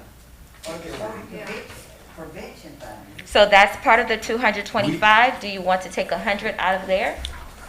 That's leave what it I at had suggested. 125? It could be a little more than that, but I Okay. suggested that. Yeah. Okay, so we'll leave that at 125. I think whatever it takes, this needs to be done. I agree with So that. now we're at 280. We just need $20 more thousand. Any other suggested areas to Did pull you from? take anything out the business grant? Yes, I took 100,000. Okay. Oh, I took 50,000. I'm sorry. Do you want to take What's behavioral and 20 mental more health thousand? care? What is that? Huh? Do you want to take 20 more thousand? That way it's 180,000 for the business grant. Okay. You want to do that? That's Who just don't stuff have that any was money? available that you throw it in there. Okay. No, there's a So purpose for that. Yeah. Mental We're- health is one of the It is. major It's issues very in this important. country that was also exacerbated by the COVID epidemic. We have an increase in homicides, But we're not talking about suicides, the country, we're etc. talking about Pahokee. Well, I'm saying it's across the board. That's my point. So we're at our 300,000 for the splash pad. We've taken affordable / supportive recovery / home repairs down to 150. We've taken COVID prevention / treatment down to 125. We've taken business grant down to 180. And we now have our 300. There you go. This MLK Park, that's 20,000 there that, MLK Park, that's the match amount that we Yeah, needed leave anyways that. for the 250,000 grant. That brought it up to 270. So we're just pulling that 20 Well, to she got the make 3, the match so you can leave that. So, so you have the money here. for the splash pad now. You've already got the bids and stuff for the splash pad, right? Carlos, we already have the bids for the splash pad? Estimates. Do we? Estimates. We have quotes. Yes. We'll have to bid out the construction part. Did you hear him? Yes, I. Okay. And can we, when we have this, can we make sure that we get a company that's reputable, that is going to do it correctly this time? So Carlos can come up and provide clarification on the company and how he has suggested we go about Mayor, when correcting was the the splash splash pad. pad built? When was that built? Back in what? 12, I think. 20 years ago, I think they said. Wow. I think it was 12 or 13 was what I was told. Worked a total of 3 months.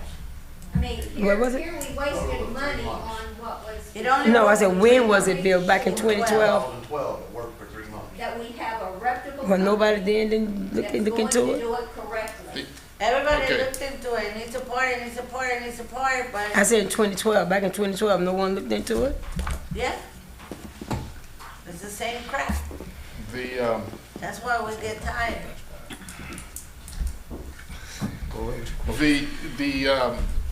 the company that supplies the equipment is Vortex, that we all talked to at Florida Cities also, they were there. Though the equipment is easy, I mean, all I have to do is, once the permission is given for us to go ahead and make the purchase, we contact them, we give them a PO, and we can get the equipment. The construction part, they have specific companies that they use to put it in place, that we can put out to bid, you know, do an RFP, get them to bid on it and see who will do it for us. We can check their you know, their construction, how they've done other splash pads, you know, recommendations from other cities of where they've done it before we accept who we're gonna use. I mean, I will do a proper procurement on who will do the construction of it. I will go out to look at their work. I will get people to tell me, yes, their installation was perfect, it's working. Palm Beach. I will take care of that, believe me. I do this for a living. I know how to do it. This company that we talked to, they told us all the different municipalities in Palm Beach County. I have all of And them. in Dade County that they have done this project. Absolutely. And they take care of the entire thing. If you look at my presentation, I showed in the pictures cities, both outside of Florida and in Florida, that were in my presentation that have been installed by Vortex with their equipment. So I will do my due diligence, and I guarantee the city that I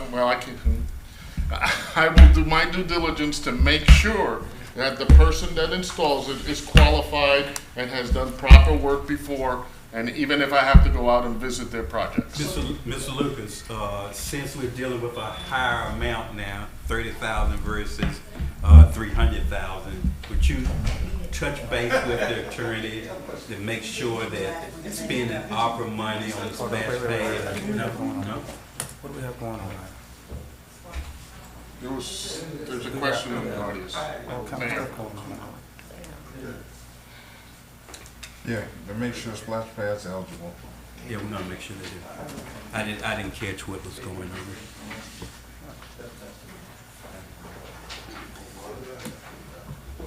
Where? Is there any guarantees? We're still gonna have to get permission for the conversation, so I know who's speaking and the purpose of your speaking. We're trying to wrap this up. We're gonna be ending in a few minutes, so. What was your question, Ms.? My question was, with this company or whatever, is there any kind of warranty or guarantee for length of time? The equipment manufacturer has their warranties, which they will honor, but there's also a limited amount of time. So I believe their warranties are like a year. We can ask if there's an extended warranty that we can purchase, you know, and see what we can get done. And how often would we have to call them in for schedule, like regular maintenance? I just want to at least. Well, we don't know. We would have to, and my suggestion would be that we set up a maintenance program with them. And that would be apart from this Yes. repair, replacement. All right, final question, James. The splash pad, I'm really concerned about food, but since we're on the splash pad, do we have anyone come in and like check the splash pad and see exactly what's wrong with it? Yes, we did. And the reports that this was before I got here, but I have written reports that the equipment that operates the system is obsolete and cannot be repaired. What about replacement? Like, The system cannot operate with the new with the new type of operating systems that they have now. It's just too old. all right,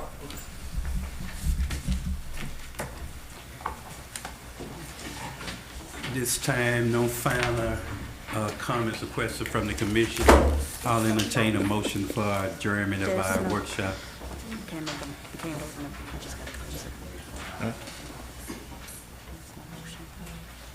Any last minute thing you need, Ms. Lewis?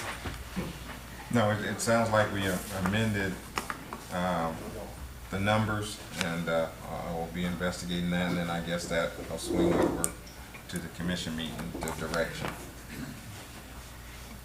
Wasn't an official vote meeting. I adjourn our workshop. We'll reconvene for our regular city commission meeting at 6 p.m.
I call this City Commission of the City of Pahokee to order at 6:06 p.m. May we please stand for the invocation provided by Vice Mayor Mervin, followed by the Pledge of Allegiance. Let us pray. Our Father which art in heaven, O God, we come before you again, O God, to conduct the business of our city. Father God, you ask, God, that you will lead us and you will guide us, O God, and you will give us direction. God, you said in all things, God, to get understanding. So while we're here tonight, God, we ask you, O God, that you will be with us and direct us, O God, to do what we need to do, O God, to be a prosperous city. Bless every citizen in the city of Pahokee. Bless our Pahokee staff and our city commission. And God, we give your name the praise, the honor, and the glory. In Jesus' name, amen. Amen. Our Father, art in the United States of America, and to the republic for which it stands, one nation, under God, indivisible, with liberty and justice for all. Roll call, Madam Clerk. Mayor Bab, Present. Vice Mayor Mervin, Present. Commissioner Bolden, Present. Commissioner Gonzalez, Commissioner Perez, Here. City Manager, Here. City Attorney, Acting City Clerk is present. Thank you, City Clerk. Thank you, Commissioners. Thank you, staff, and thank each of our residents for being here to participate in our regular scheduled meeting of December the 13th, 2020. We're going to proceed with the agenda as presented, and the first order of the agenda is the additions, deletions, and approve of the agenda items. City Manager, at this time, do we have any additions or deletions of the agenda? Yes, yes, sir. We have two items to add. That is Resolution 2022-65 for change order for sidewalks. And then Resolution 2022-66, selecting a demolition contractor.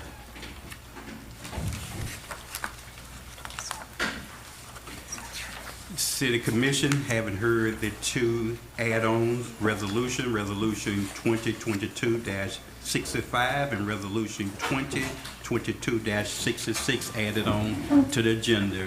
What is your pleasure? Mayor, I make a motion that we will accept the agenda with the add-on, Resolution 2022-65 and Resolution 2022-66. A second. It has been moved by Vice Mayor Mervin and properly seconded by Commissioner Bolden that we accept the agenda as presented with the two add-ons. Call for questions. I have a question. Commissioner Perez. Is this proper, is this legal to add these things at the last minute? It's proper and illegal to add at the last minute. I mean, we have asked the city manager as best we can to try to ensure that items are not added on at the last minute unless there are emergencies. Outside of that, we would have to accept or reject the add-on depending on the emergency if it occurred. So these are emergencies? I'm not sure. Those two items would be considered an emergency, city manager? Yes, so 65 is for a change order. They've already poured one side of Begonia, and it's just a curbing that needs to be addressed so they can finish the work by end of week or first of next week. So that'll be done. And then the other is the building next to Commission Park to get it done before the end of the year.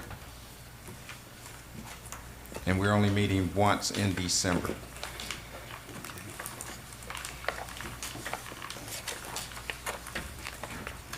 In addition to questions, hearing none, are you ready for a vote?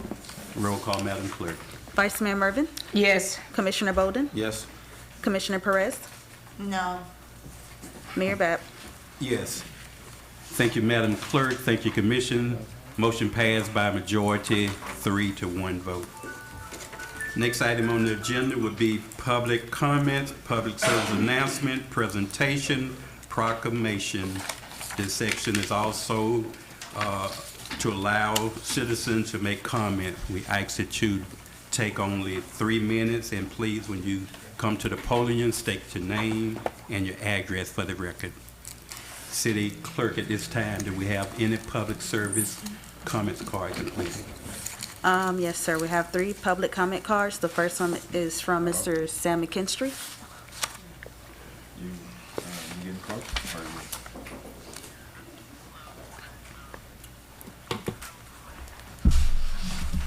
Good evening, Sam McKinstry, 371 East Main Street. I've just got 5 quick questions. I still have not got the answers to my other questions, so probably won't get any of these either, but we're going to ask them anyhow. City Manager, question 1. What steps have been implemented in acquiring the millions needed to repair the marina per FDEP requirements and specifications before April 23rd, 2023? Question 2. Are the new John Deere Gators insured? Are the operators trained in proper operations? Will they be going to the cemetery where they are desperately needed? Question 3. Why is the name used on the JPTD or JPDT Holdings Corp. sublease agreement different than that used on contractually obligated requirements? Why was this done, and is it legal? Question 4. Why aren't the revenues from the water tower cell phone deal at the State Market Road and Muck City Road listed in the budget report? Also, the property adjacent to the cemetery that's being rented. And I just got confirmation from our Palm Beach County Fire Department representative over here that the fire lane issue in front of the restaurant will be looked into, and that's all I got. Thank you. Thank you. The next card is from Mr. Kevin Brown.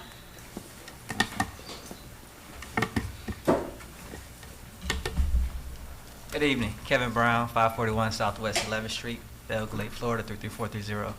I come bring you greetings on behalf of the Smith & Moore Teen Center in beautiful Belgrade. And I have my colleagues also with me right here, and we're here in reference to what we want to do within beautiful Pahokee. The biggest thing that we see is oftentimes Pahokee is always looked at as, oh, well, there's not a need for it. Everybody looks away, and they don't do enough to make sure that the kids need. So what we have done, we have partnered with the different schools, elementary and the high schools, to say, hey, we need to come in and help you all out and show you all the programs that we have. We have numerous programs that also serves as far as the SEL groups, the elementary schools, and with the high schools, we have a career-bound program that includes internship, leadership, and entrepreneurship. I have secured already with our club 2 significant programs for internships for our students. So we want to do basically the same thing here. The reason why we're here is because we need you all help. We need everyone to understand, especially those sit at the school, to say, hey, the Boys and Girls Club is a well-known program, 1. 2, they have the numbers to prove it. 3, they have the staff to show it. So we just asking that you all please make reference to the different schools down here in the area. Say, hey, listen, you need to hear those people out at the teen center, especially the Boys and Girls Club. I have Mr. Anthony Davis here with me. He's our regional director, and I just want to give him a minute, to speak for a second.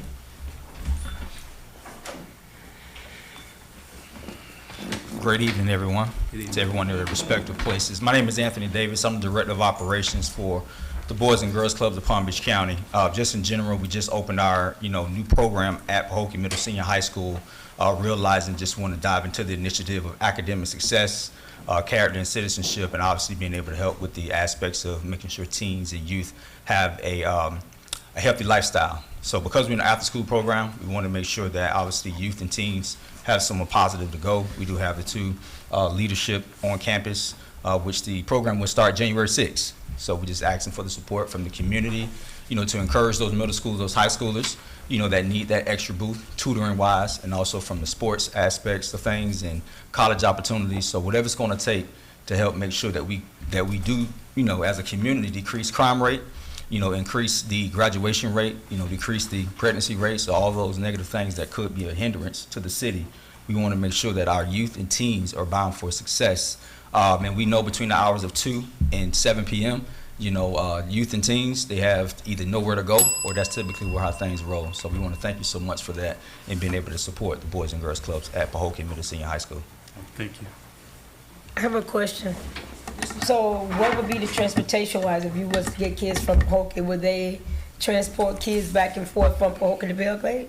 No, keep in mind now we do have a facility at the Smith Moore Teen Center in Belgrade, but we also have our program on the campus of the high school. So it will be stationed here? Stationed on the campus. We'll have several classrooms. We've already met with Principal Denard this morning. We already have the agreement with the school district. So once the actual program starts on the 9th, those students, as soon as the bell rings, they can just come sign up, again, with the club staff right here, become a member, free of charge. Also, when it comes down to transportation, as long as the school has communicated it to us, as long as there are at least 10 or more students that need a ride home, that the school will provide a bus transportation. But also Boys and Girls Clubs in general, we're going to provide our own bus as well. So we want to make it convenient as much as possible to ensure that these teenagers have somewhere to go after school. And also for future-wise, because we have a grant, it's called 21st Century. It's a federal funding program that allows these teens to come for free.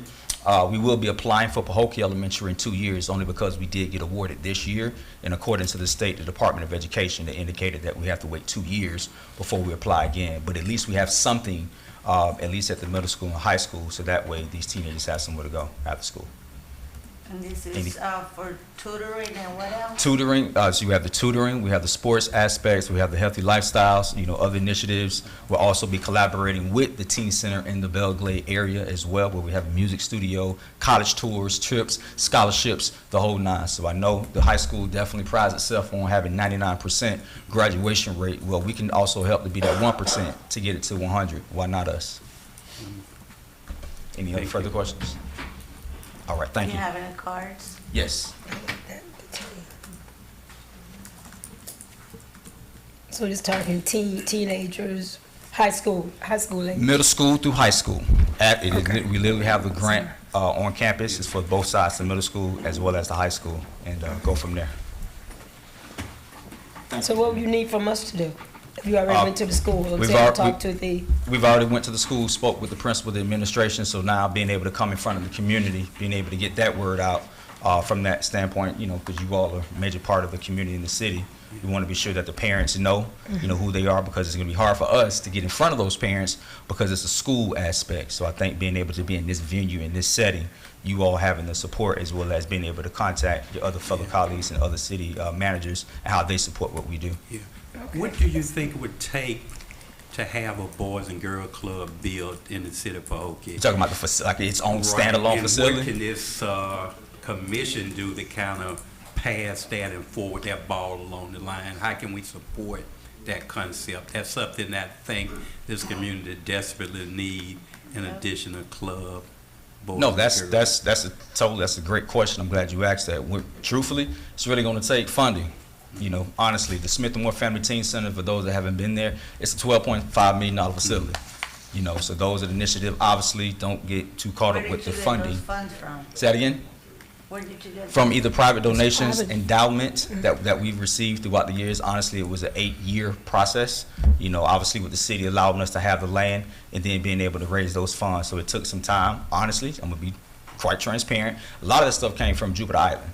Because there's individuals that, believe in what we were doing. However, we do challenge its own city. So we would even challenge you all, same thing with the residents. I don't care if it's 25 cents, being able to give towards that initiative. So if you want to see that building, let's definitely have a deeper dive, and I can bring my CEO involved, and we can definitely try to get this ball rolling, because you all deserve, not just need, the city deserves its own standalone facility for youth and teens to go to after school. But just know we also are at Cornell Point Elementary. So when those 5th graders graduate from the 5th grade aspects of Boys and Girls Clubs and the school, they now can go to the middle school and be a part of the Boys and Girls Clubs program. And again, in 2 years, we will be applying for the grant for allow the kids at Pahokee Elementary to go to the Boys and Girls Clubs for free as well.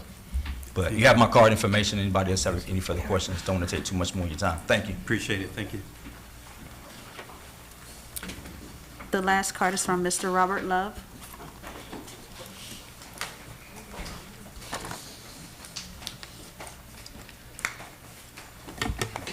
Everybody know who Robert Love is. I need to introduce myself. For the record. For the record. For the record, Robert Love. And 1566 Secretary Avenue. Gonna always be my address at my grandmama's house. She dead and gone, but I live on. Here's the thing, young people. Y'all know me. I'm gonna be with you when you're right, and I'm gonna be against you when you're wrong. That's anybody in here. I don't care if you're black, white, or Hispanic, or whatever. Like I used to call come up in here and be sitting on live and say, "Man, Perez is the dumbest one up there." Man, Perez, I take that back. Take that back right now. You ain't the dumbest one up there. You ain't the dumbest one in the box. Nope. There's some more people up there, and then I can call them out because they don't be honest about what they say. Number one, Mr. Lucas, I'm gonna call you. I talk to you on the phone. You say I'm gonna call you back. You never call me back. I guess that's being honest. But the number two thing is, how many people in here think it's feasible to run a city without a finance director? I'm asking Mr. Lucas first. Do you think it's feasible to be running a city without a finance director? Do any one of you all up there think it's feasible to run a city without a finance director? See, ain't nobody gonna answer that one. Do you think it's feasible to be running a city without a human resource director? Do you think it's feasible to be running a city? I'm gonna get all the way down there. But without a finance director, who's minding the store? But we do have an acting finance director and an acting human resource director. Acting. Right. Is this city acting? Is this city acting, Keith? Is this city acting? What acting? What acting mean? That mean you come when you wanna? I'm gonna act long as I want to, cause I'm gonna get paid how I'm acting. Y'all paying her all of this money to act when you need to be have that man over there to get one tomorrow, not next week. You need a finance tomorrow like yesterday. Keep this city ain't gonna move forward without no finance director. It's not gonna move forward without a human resource director. It's not gonna move forward without anybody writing grants. Y'all don't have a grant writer, y'all don't have anything. And then man come in and talk about, what it gonna take to build a building? You can't build a bathroom without any of those things, what I'm talking about. People done call me because they say, Robert Lord, don't do this when you go to the meeting tonight, because everybody know that I was coming. Everybody know that I was coming, but this is my point. If y'all wrong, I'm gonna come up here this I just started something. I'm gonna be to the next meeting, the next meeting, the next meeting, and the next meeting. And Keith, you know I did it for 6 years. And I got up at every meeting. I'm gonna get up at every meeting and I'm gonna make some sense. Anybody here think we need a finance director? Anybody here, raise your hand, don't be ashamed. Y'all ashamed of these people? Y'all ashamed? Y'all think we need a finance director? Do y'all think we need a human resource? Somebody was gonna hire somebody? We don't have nobody to hire nobody, because the person what they don't hire, he wasn't hireable, Mr. Lucas.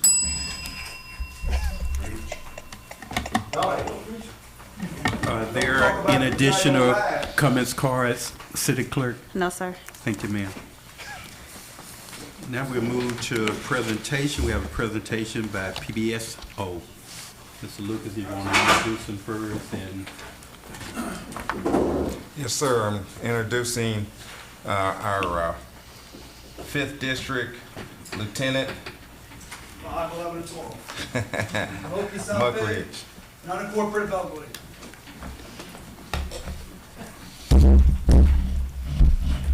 Good evening, how are you? Good evening. So I want to go over some of the stats for the year-to-date stats for the city of Pahokee. I wish we could have done this last year because we were down 73%. This year, crime is actually kind of leveled out, but we did see an increase in our people crimes. We were up on robberies, only 1.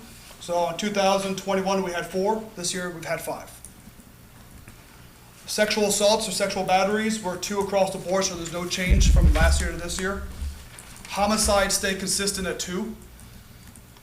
5 shootings, so there's no change between 21 and 22. Stabbings, unfortunately, are up from 0 in 21 to 3 in 2022. Wow. Property crime, business burglary stayed at 2, and now up to 3, so we're up 1. Burglary construction was up 1. Residential burglaries were up 4. Vehicle burglaries were down 3, and larcenies or thefts were up 14.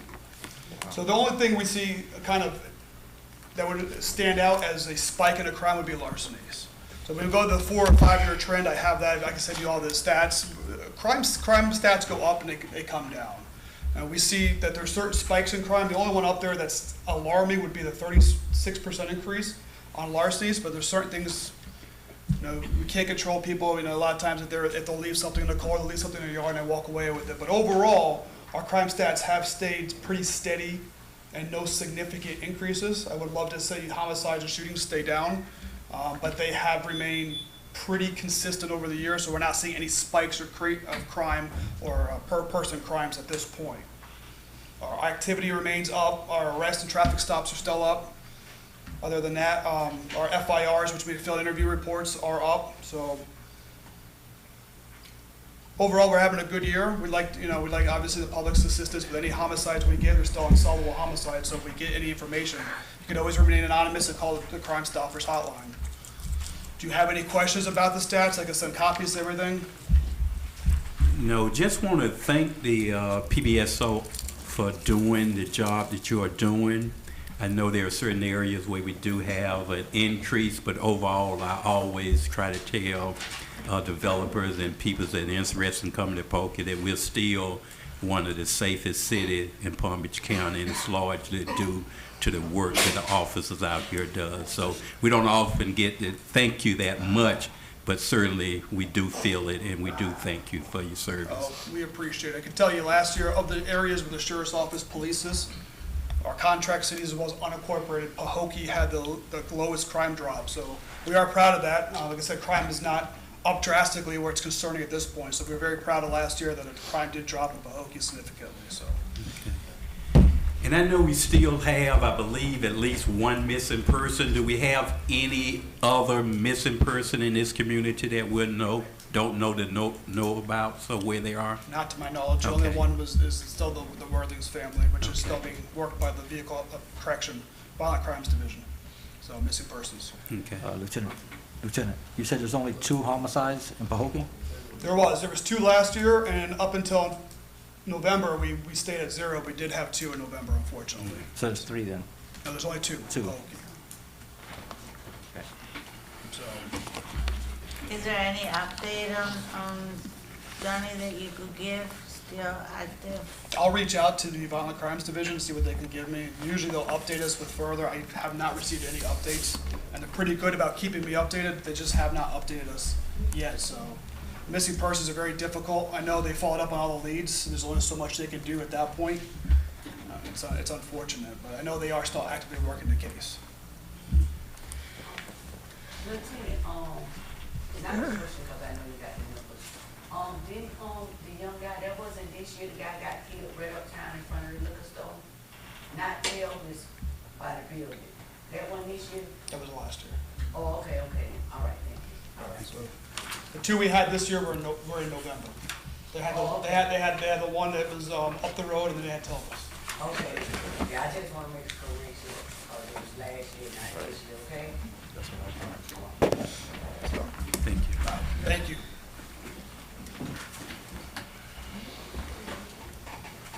I'll send you the stats soon. Next on our agenda, we have a proclamation for Mr. Kurt Patrick. Kurt is a resident of Pahokee, Florida, and we're proud of his accomplishment. So we want to present him with a proclamation outlining that, and we'll have the clerk at this time read the proclamation for the record. Proclamation recognizing Kirkpatrick. Whereas Kirkpatrick was born and raised in Pahokee, Florida, and whereas he graduated from Pahokee High School in 1983, and whereas Mr. Patrick attended Texas College, where he received a bachelor's degree in physical education with a minor in art in 1988, and whereas after graduating, he began coaching at Texas College, and whereas on November 12, 2022, Mr. Patrick was recognized as the winningest coach for men's basketball at Texas College. And whereas he was also recognized on November 12, 2022, as the only coach in the history of Texas College to take the men's basketball team to back-to-back national championships in 1993 and 1994. And whereas Mr. Patrick is currently the Director of Parks and Recreation for the City of Belglade. Now therefore, Keith W. Babb Jr., Mayor of the City of Pahokee, and on behalf of the City Commission, does hereby recognize and congratulate Mr. Kirkpatrick on his stellar accomplishments. In official recognition whereof, Mr. Babb, Mayor Babb, hereunto set his hand and caused the seal of Pahokee to be affixed this 13th day of December 2022. If the commission would join me down on the floor so we can present this proclamation to Mr. Patrick.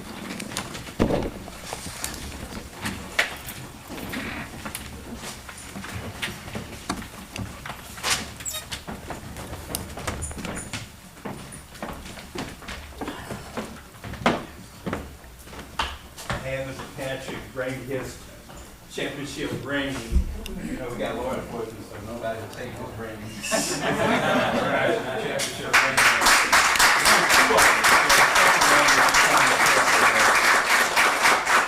But my favorite granddaddy, y'all. we're so proud of this young man. We have several people that went to Texas College from Belglade, South Bay, and Pahokee, and he saw the standard. He's a modest guy, but he does so much for this community. He's currently the Parks and Rec Director of Belglade. He has worked for the city in the past, but we're very proud of you. So on behalf of the Pahokee City Commission, Vice Mayor Clara Mervin, Commissioner Derek Bolden, Commissioner Sarah Perez, Commissioner Warren Gonzalez, along with our city manager, Roger Lucas, and our entire city staff, and our entire city community. It is my honor as mayor of this great city to present this proclamation to Coach Kirkpatrick for his outstanding accomplishment for men's basketball and other sports.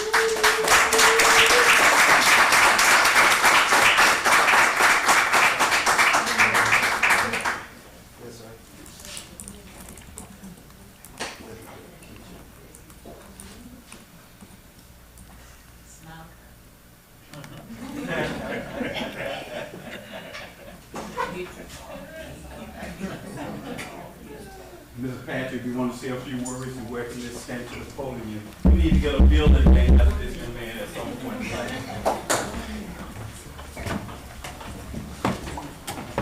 First, I want to give respect to the Lord, which is up above, for the achievements.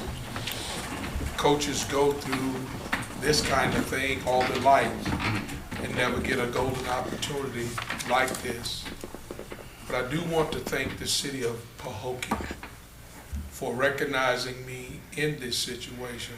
A lot of people don't know it, but I tried to display that through my coaching through high school.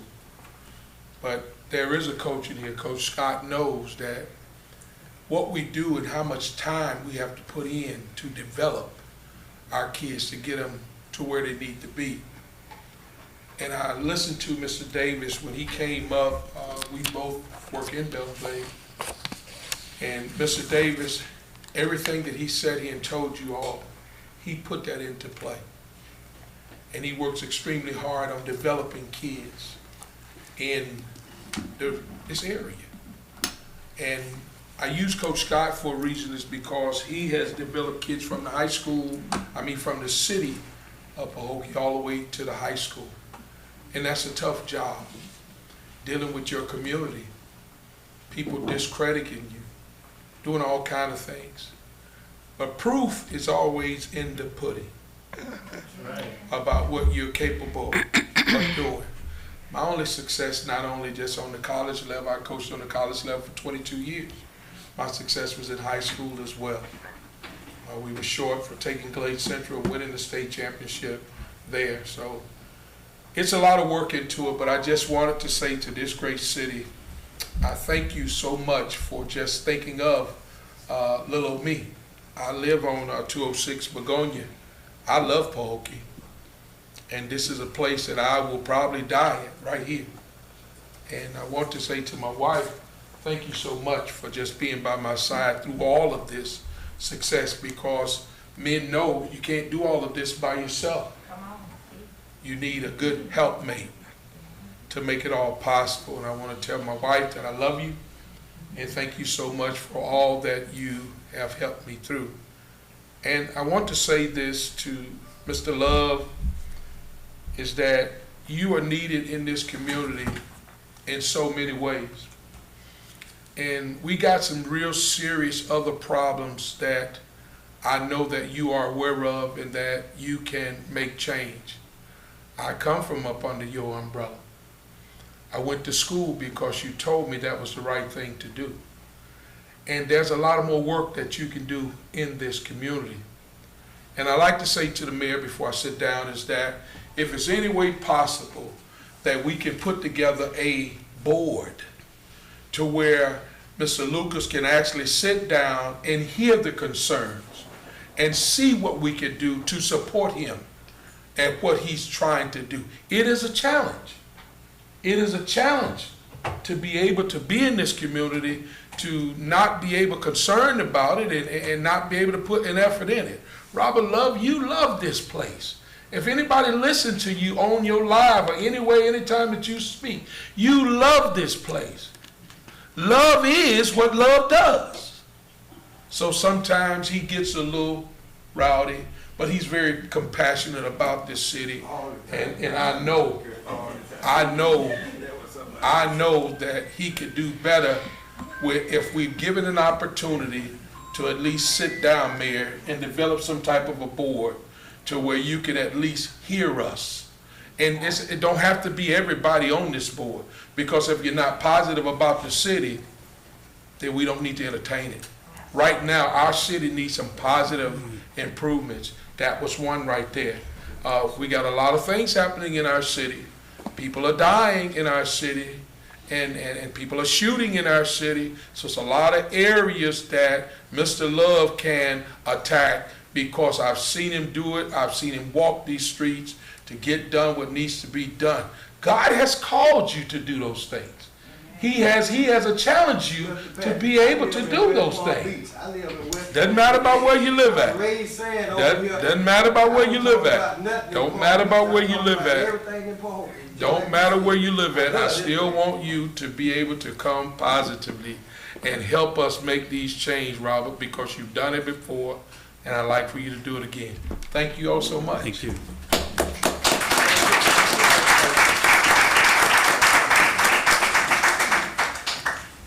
Now we'll move into our consent agenda. The first item on the consent agenda is the November 22nd, 2022 regular scheduled minutes, meeting minutes, and the next is the November 28th, 2022 special meeting minutes. What's your pleasure, City Commission? Mayor, I move that we would accept the consent agenda, November 22nd, 2022, regular meeting minutes, November 28th, 2022, special meeting minutes. Second.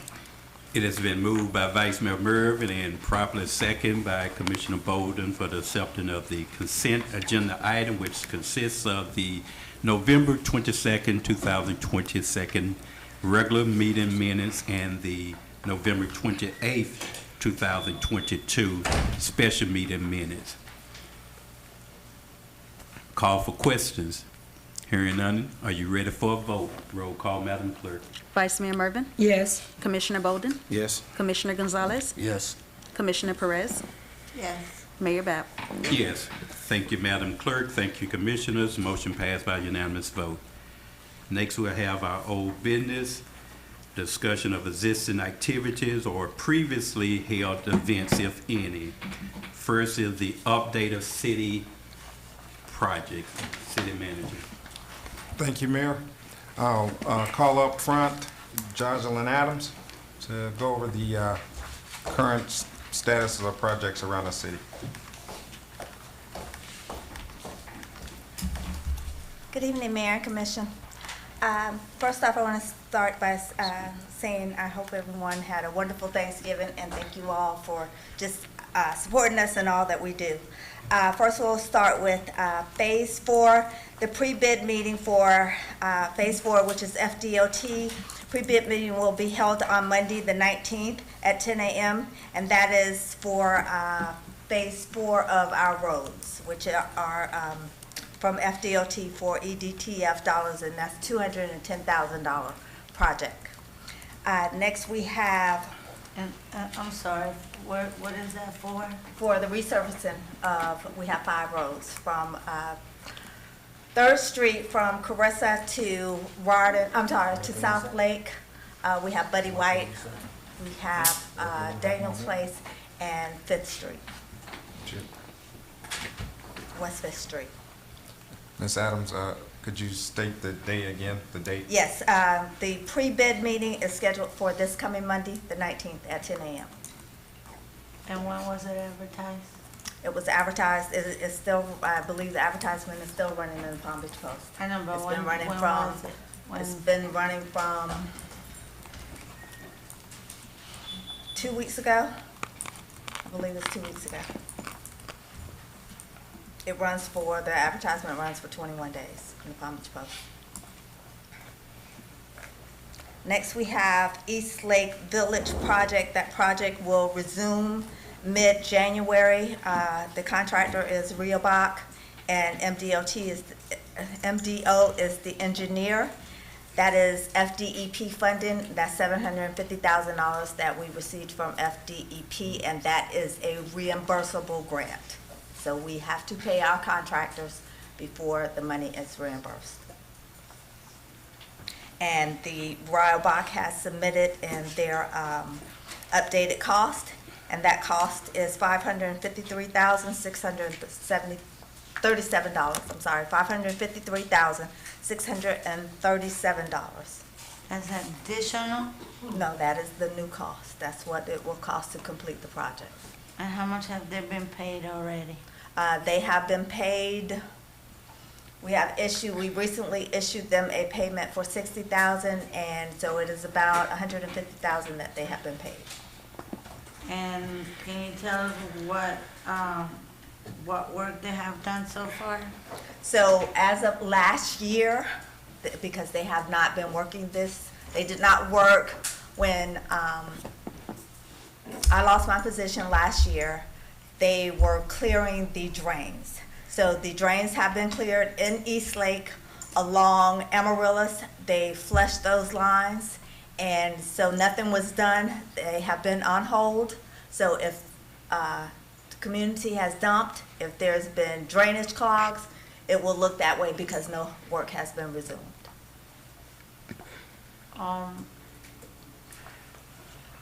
So the work that they did, has to be redone? Well, those lines should still be clear.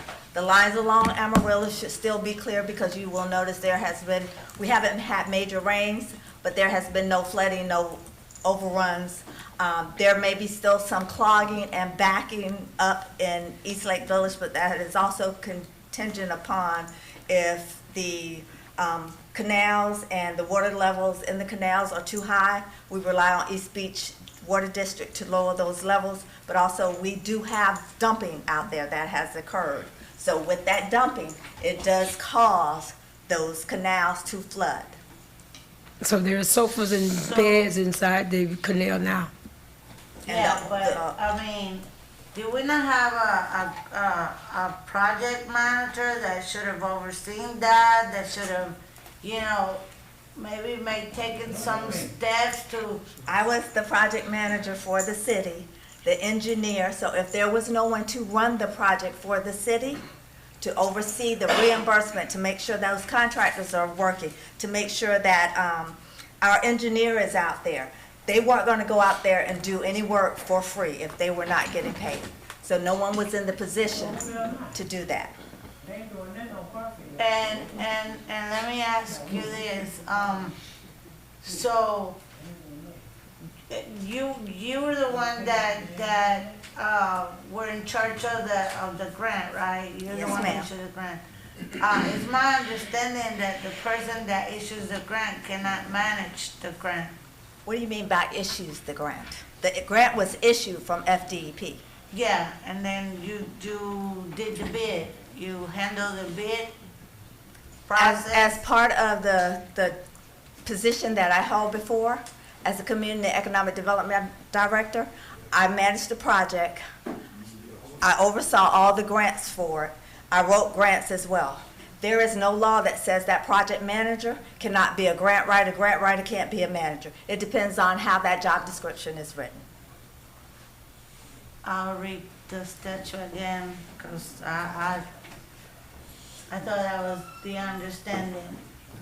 From a Florida statute? The grant manager cannot have any dealings with the bid or the grant or anything like that. It has to be a separate, has to be certified. Find us the statute, because you've had previous economic development directors for the city that also wrote the grants and managed them and oversaw the bids. Who was that? The previous ones that were here before I was. Who was that? So Erica was here before I was. She oversaw bids and the grants. Erica, last name I believe was Washington. Next we have phase 1 of the sidewalks, and that will be completed. In your packet, you have a change order. If the change order is approved, then next week, that change order and the remainder of those sidewalks on the west side of the street will be completed. I'm sorry, south side of Begonia. North side of Begonia will be completed. is a change order when there's something that wasn't, when they encounter something that wasn't bidded upon, or that's what they send in as payment? So, no, the change order has to do with that F-curve that is along Begonia Drive. And so for that change. Is that what Mr. Lucas explained earlier? Yes, that is in there, that F-curve. That is the addition. So it could have been left out, and when we got ready to do the project, to delete that out, I'm sure that those residents along there would not have wanted that left as it was. It is an F-curve and it shifts up. So our contractor will shift that down so that it is ran evenly and that the entire sidewalk can be leveled off. And it was a safety issue also with that, because it was, yes, it you sits gotta up and remember, it's right next to a manhole. And there's a handicapped person that lives right in front of it, and it was a lifted. I understand, but did we not have an engineer? Did he not foresee this when he did the engineering work, that now we have to come back with a change in work order? So we're adding that in there because the cost is smaller than what we anticipated it was. So when it was initially put out, that cost we thought would be a lot higher than it was. And so our contractor was able to get his cement and things at a cheaper cost than what he anticipated. So that is why we come back with the change order.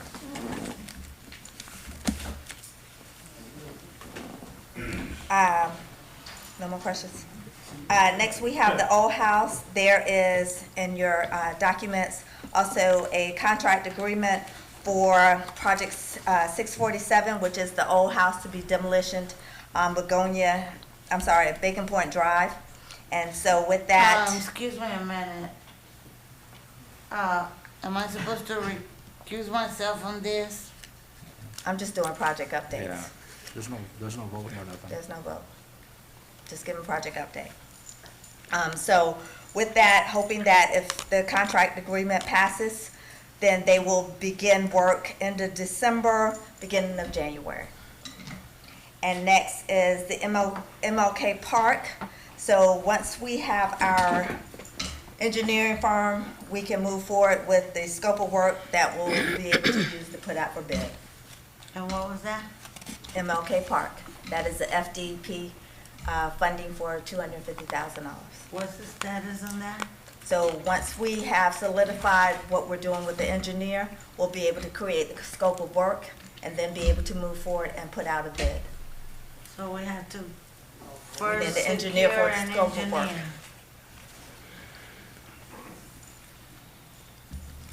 And that is all for project updates. Thank you. Thank you. Next on the agenda would be the discussion and direction of the city-wide beautification. City manager. Yes, sir. We discussed in the workshop earlier both the direction of citywide beautification and ARPA. And I was seeking from the commission direction on citywide beautification to move forward with the locations that were described in the PowerPoint and also the amount of $23,000.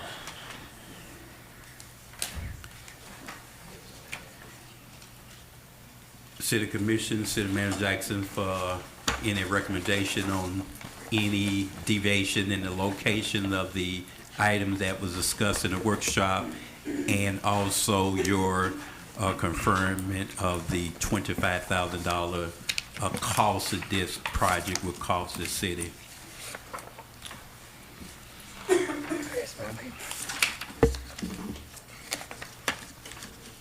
I'll say, I think all of this is great. And if we're talking about citywide beautification, I think that we should also have a conversation about establishing a blight program for our city. That would include dealing with, certain eyesores in the community.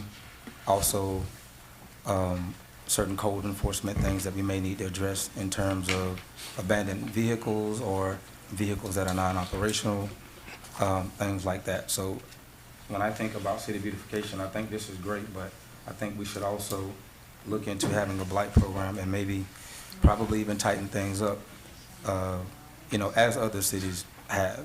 I don't know how you all feel about that, but I think that's desperately needed in our community. You don't hear me?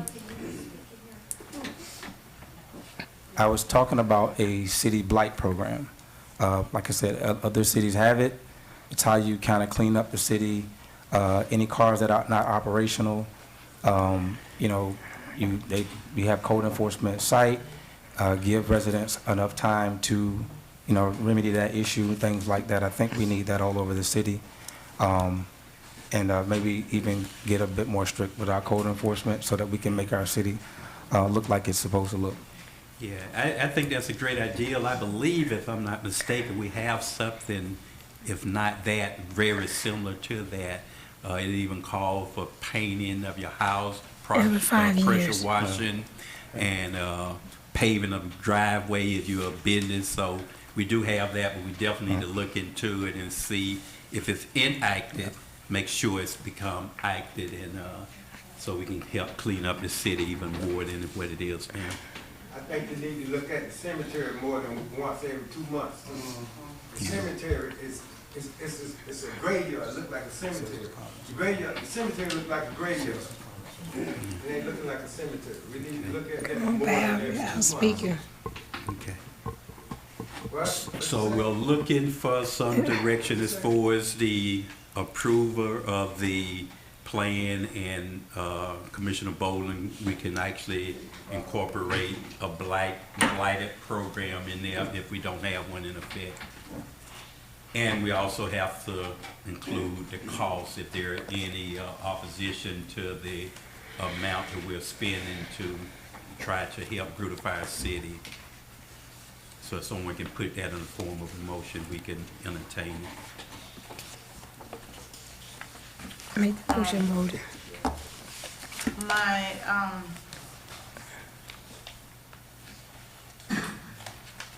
You said, you allocated $5,000 to trimming the trees, and that was for the rental of the equipment.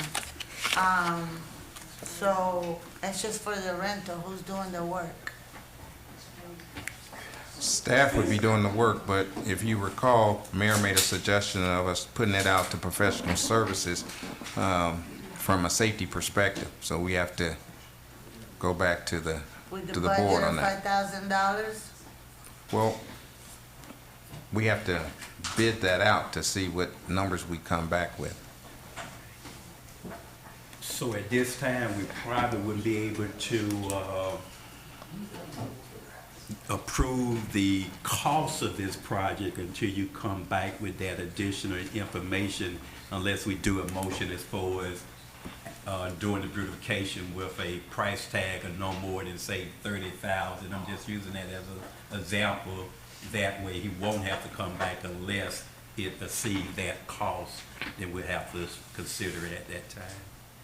Right now, he's looking at a price of $23,000, and that's not with professional service, tree services to the trees.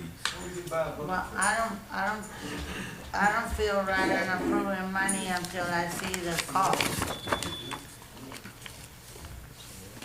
Yeah, so we can move forward with the project itself, but we won't approve the cost till we can get a more of a definite figure of what it would cost the city. We can do that. Can you look at how much a bucket truck costs? That is rental. 5,000 to rent. Yeah. And how much it is Oh, to purchase one? yeah, And we can use it for more than just spending. yeah, We have one already. yeah. We do have a bucket truck. We had one, I don't know if it's operable though. It's operable. Okay. They put the star on the tree using Okay. it. So why we renting one? It has to,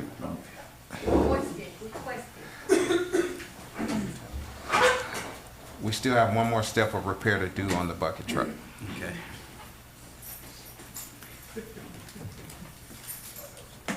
So we'll entertain a motion as far as the approval of the beautification plan and not approve the budget for it until the city manager can come back with a more concrete number for it. And that's, for the trees, to put mulch, The signs and to put a benches. sign for the centennial, It won't say two centennial, that benches. just, it's just for the sign, The yeah. 100-year celebration. 2 benches, and it was 10, trash receptacles with 10 benches, right? Yeah, all those numbers are firm. The 10 benches, the 10 receptacles, they were fine. It was just the suggestion of what the mayor had. Yeah, but we're not gonna approve the figure yet, the total. Right.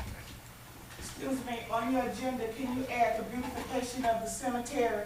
I have several loved ones that's out at the cemetery. I go out there on a weekly basis. I got pictures of hogs that done dug up loved ones' gravesite. I've asked several people, and the lady that takes care of it, I forgot her name, but anyway, she said, talk to AJ. With my video that I have with the hogs that I've dug up, my question is to the city and the mayor, with that agenda, can you also add the cemetery as beautification? Because there's no reason for that cemetery to look that way. I'm very upset because this is an ongoing thing I've been battling for 2 years about the cemetery. I don't know where to go, who to talk to. Only thing that they can tell me is talk to AJ about that.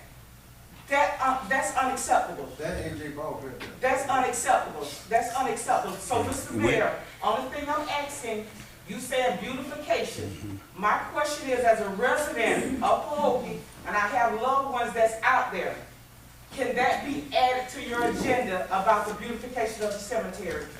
It's a yes or no? Whatever. Yeah. That'll be done. Yes, We'll sure. do that. Do Thank you. we not make any money in the cemetery? Why, I mean, I don't really know the issue of the cemetery, but I hear it a lot. So, what is the problem with the cemetery? We don't have staff? staffing? Well, Now we got it's only 2 equipment, people out so- there that actually able to mow and maintain it. We have asked the city manager, and he have been doing it, I don't know how regularly, but we have asked that when Public Works is available and that cemetery get behind, that he has Public Work go out there and assist. And even as far as even maybe contracting some of it out occasionally when we get behind. So it's something that we've been talking about, it's something we've been listening to, and that's something we definitely have to address to make some major improvement of the But we're cemetery. getting worse, Keith, it's getting worse. It's getting worse than what we've been talking talked about it a year ago. This year, his worse. Yeah. And like she said, you go out there to the back and see where the hogs, anybody can hire the hog. Somebody gonna get hogged on. Yeah. Somebody can hire. We, people yeah, come catch we're them. gonna do our best to make sure that's addressed, and we are aware of those concerns, and we will be doing something about it. Even the flag, if it's ripped or torn, we hear about the cemetery, so we're gonna make sure that that's a priority for us. Cause every week somebody get buried out there. You go bury somebody out there and it look like a graveyard instead of a cemetery. It's a difference. So could we get a motion from the commission to move forward on the cemetery, and if we can include that amendment to include the cemetery as part of our beautification? So, Mayor Bab, I make a motion to move forward with the beautification project.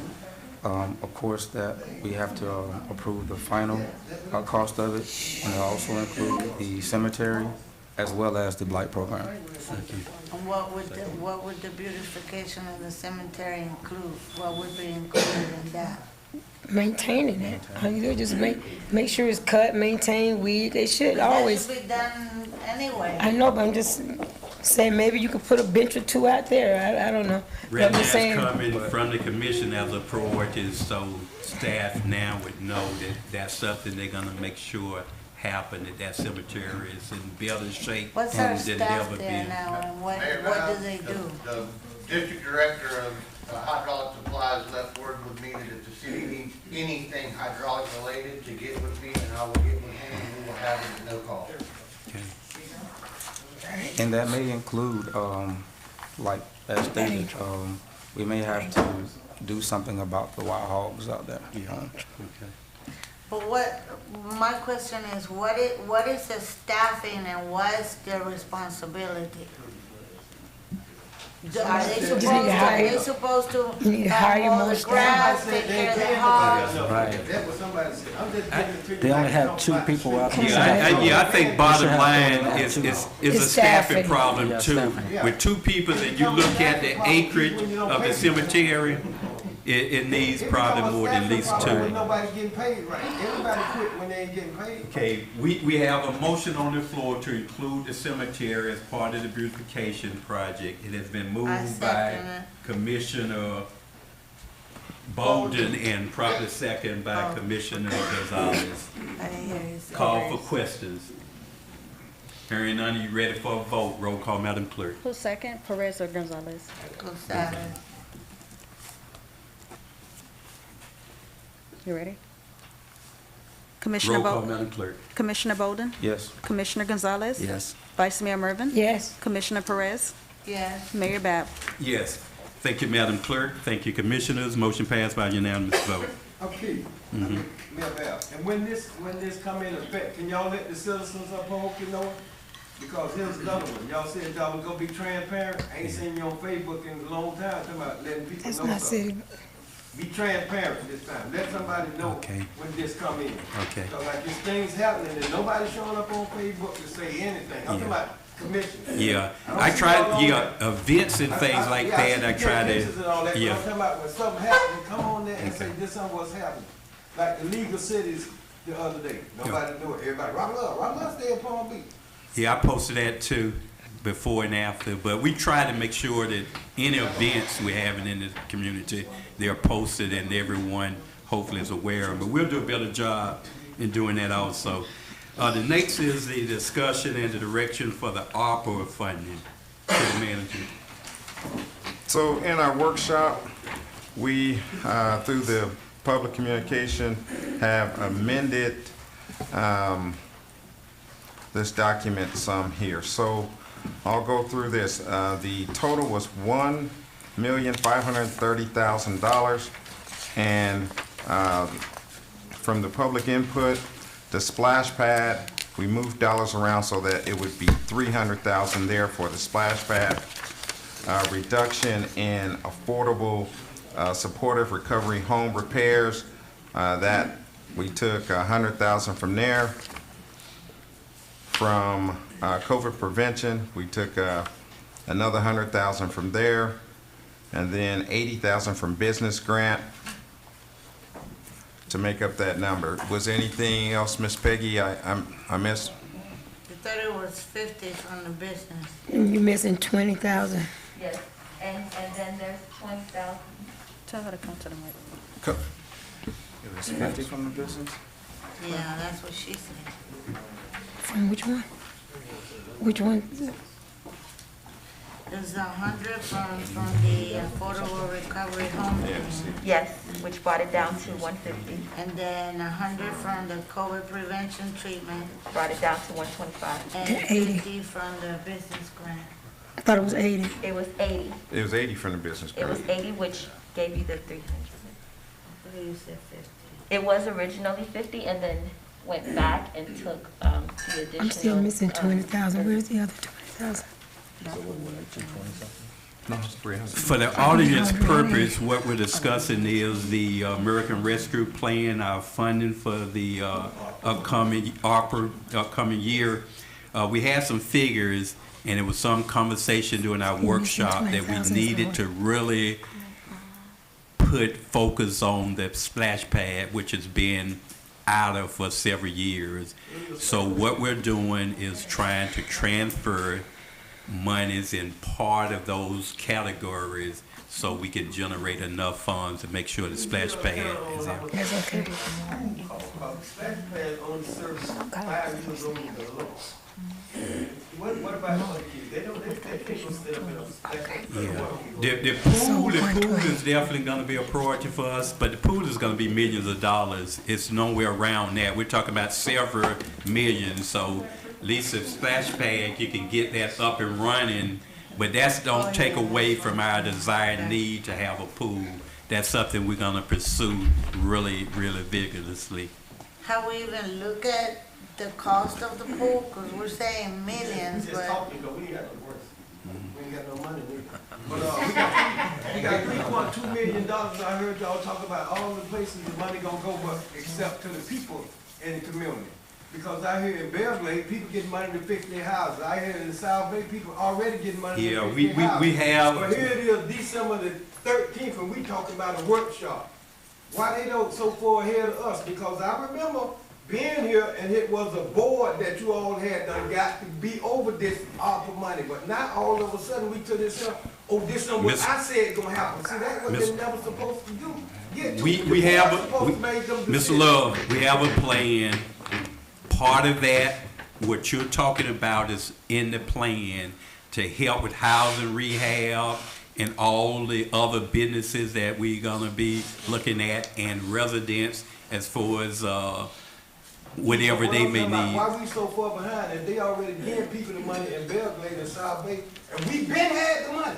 We had an ARPA board, and y'all stopped right up in here, and then I remember, I'm looking at it, I say, there's some board finna go to waste, there's something to go out. Okay. Next thing I know, Ms. Boulay say, oh, we thinking about disbanding. Nobody know they were thinking about disbanding board, but her and him. We're in the And they deliberation disbanded now, the though. board. We got your point. We disbanded the board, but why did you No, disband? let's clarify. Please, I never let's said clarify. disband the board, Mr. Love. Yes, what happened to the board? I never said Well, what disband it, happened to the for board? the record. Board was in a Mr. long-term Love. board. The interchange would be done doing citizen comment outside of that. Try to give a little leeway here and there, but we can't have it back and forth. Well, you So. finna go, let's go with it where I can get it, cause you know, I be trying to comprehend what's going on. Sometimes I only be sitting around letting somebody Ms. tell me when I Boulay. get home. Sir? 'Cause I'm You gonna had talk some about this on the clarification live. you wanted to point out? Yes, sir. You have the floor. I wanted to share with you that the extra 20 that made the 300 came from COVID prevention / treatment. And that brought it down from the 125 to 105. And again, another thing we did was take in consideration all the hard work that the ARPA board put in, and their recommendation is incorporated in this spending plan. The city came up with the amounts in different categories, and that was just adjusted in some of the categories. We had, I think, approximately 10 to 15 categories, so we took a little bit out of each one to try to address that splash Who pad. did that? Well, who did that, may I actually say the city? Who did that? Cause I know we ain't got no finance director, I know we ain't got no one, of them to tell you about how to do them. Yeah. See, if we gonna have a city manager, that's the finance director, and that's everything else, that's why we ain't hire no city manager, no finance director, because the city manager trying to be the finance director and everything else. I think we That's where I'm again, getting we at. have a finance director. It's not a permanent director, but we have one that we She depend come on. in here 2 for- years behind, and she's still 2 years behind. I keep up with everything. What Yeah. you talk about, I know her. Yeah. She stood right there the other weekend and told them lies about how she done did this and did that, but she's still 2 years behind. Why Okay. don't It's we not get the somebody to finance catch director, up? that's Yeah, the let's auditor. finish up with the ARPA report right now. We can work on that. Hopefully, Mr. Lucas may be able to include some of that in his report to alleviate some of your concern about the finance director and even human resources director. You're done, Ms. So Washington? yes, so I just wanted to provide some clarification how we arrived to the 300. And yes, so it was, everything was done with input as we stated in the workshop from the ARPA committee. The committee continued until they provided their feedback and their final decision and final feedback as to what they wanted to suggest that the mayor and commission could do as far as divvying up the ARPA dollars on behalf of the citizens of Pahokee. Thank you. You're welcome. One more question. Ms. Bowman, you was on that board. Were you satisfied?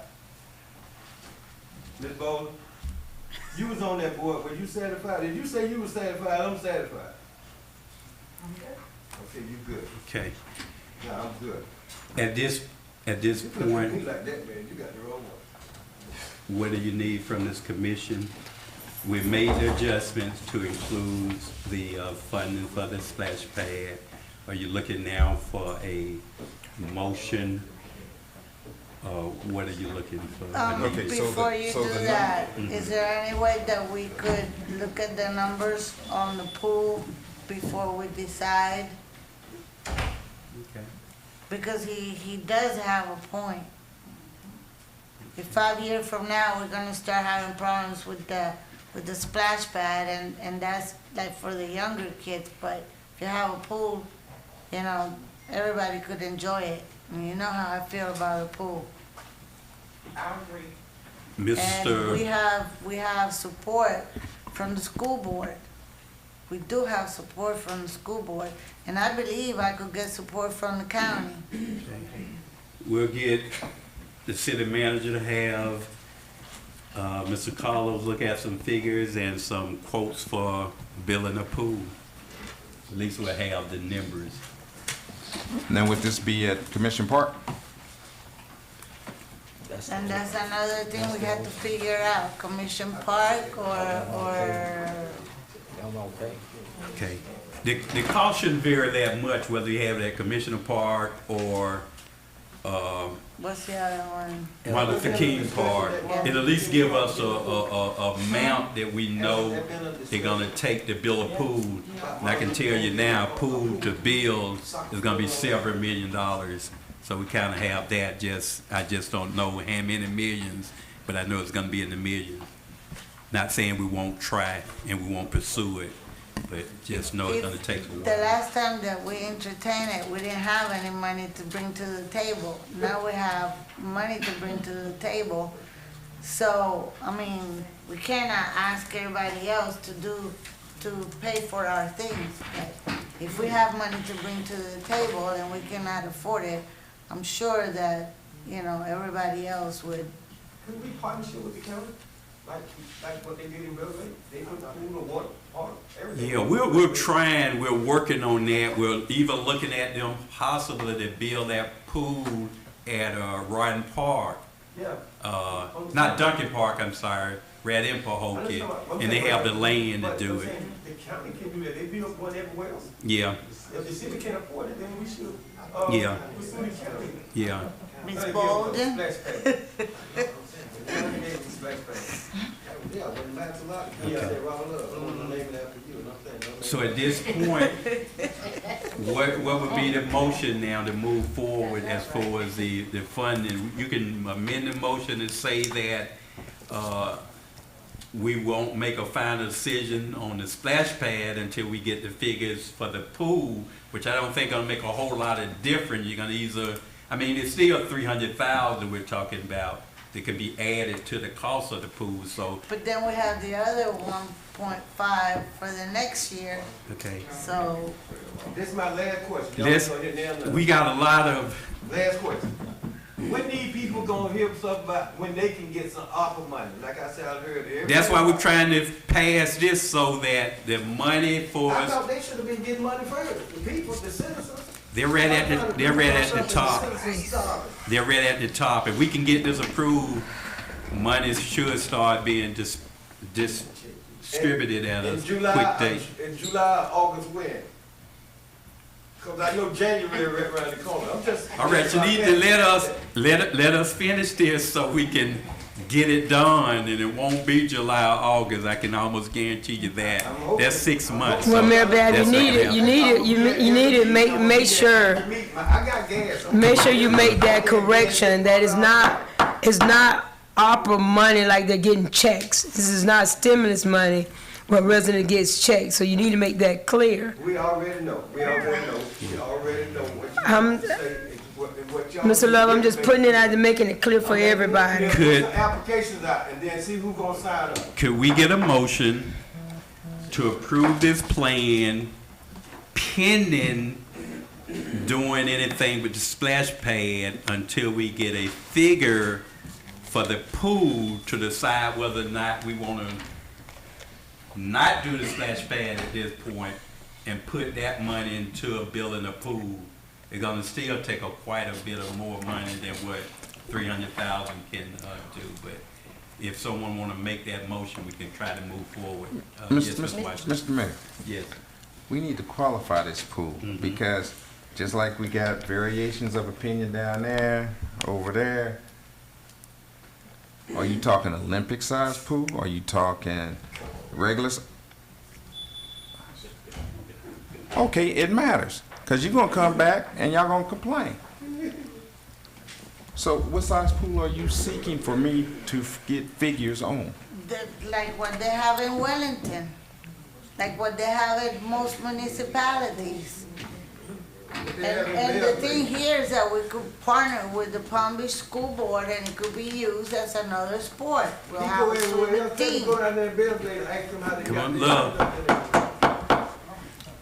Go down there and ask them. Okay, he needed input as far as what size, so that's a legitimate question. Let's move forward. Municipal, Olympic. Then that, when you come back, you say, well, okay, Olympic pool costs this much, regular recreation pool costs this much, then you guys decide which one we can afford. Commissioner, are we prepared to make a motion to move this forward within a minute of motion to include holding off on the splash pad till we get the figure for the pool, however y'all want to? We might as well table it if we're gonna do that. Now, what we're gonna do, if we table it though, I'm just saying, it's just gonna push that business grants and that residential grant and assistance back a little further than what we wanted to have. We're not gonna have another meeting in December, so I'm just hoping we can move this forward without holding up everything. Yeah, that was the point I was just getting ready to make. Thank you, Mayor, for making that point. Wanted the members of the public to know, those that weren't able to attend the workshop, that there are dollars here for the community, for various things, for our small business owners, for our residents, for various things, so they were not left out of this plan. So I just wanted to make that point of clarification. Can you go over the numbers and what they're for the purpose of the ones that were not here when we Sure. had the? Yes. So affordable/supportive recovery/home repairs, 150,000. Infrastructure, 292,500. COVID prevention/treatment, 125,000. Business grants, 180,000. Other behavioral/mental health copay, $20,000. Marina and campground, $292,500. City equipment, $90,000. Job and workforce training and development, $30,000. Revenue replacement, $585,000. Splash pad, $30,000, which is now the $300,000. Marina pool repair, $30,000, which I'm sure that number will be worked out. And MLK Park, $20,000. Do we have a number on the marina pool repair? Has it been looked at? Do we have a quote? Do we have an idea? That's a conversation that was had with Mr. Manuel and Mr. Lucas, if you want to comment on that. So the, whatever price we got 3-4 months ago has changed, so we're gonna have to put it back out there to see what that cost is. We're going to do exploratory to see why it's leaking, the pool. And if we didn't have no ARPA money, we'd be totally broke, cause everything was being done here is done with ARPA money, right? So Pahokee don't have no money to do all these things that ARPA money wasn't there. We wouldn't have 300,000 for this pool, and we wouldn't have 200,000 here, we wouldn't have 120, if it wasn't for ARPA money. To be honest, every city is in that same predicament that if ARPA money wasn't there, they wouldn't be able to do a lot of it. Yeah. When I come here, I can check everything. Okay. But see, like I'm saying, we just running around broke here, cause I ain't heard nobody say nothing about general funds. I asked about the general fund. They ain't gonna tell you that. I done told you. You just up there by yourself. You up there by yourself. Yeah. We got a budget here with the general funds amount. The reserve. The reserve is what most people have been asking. How much money do we have in reserve? Okay. It's like when you know, it's like when you try to do too much, and when you try to do too much, you thin out the money. And so we don't, it's like we're not gonna get anything done. Because we're doing too much, a little bit of this, little bit. You need to just pick some main projects and finish it. So that was the. And stop nickel and diming everybody. That's really not getting anything done. So to your. Nothing's done in the money. So to your point, that was the original thought process. However, when we met with the committee, we met with the mayor and commission, members of the community, there were so many pressing things that everybody wanted to address. That's why we got city manager to make decisions for us. We don't need all that nickel and dimes. But then they got Well, this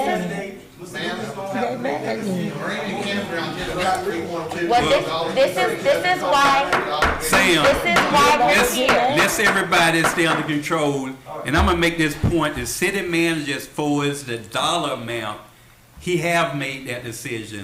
The ARPA committee just listed some categories they need to have addressed. And sometime with ARPA money, you wanna help a lot of folks, you know, as much as you can without watering down everything as possible. So we do have a ARPA recommendation. I don't know if y'all want to table it. I wouldn't suggest that, but if it's the desire of the majority to table it, that's okay too.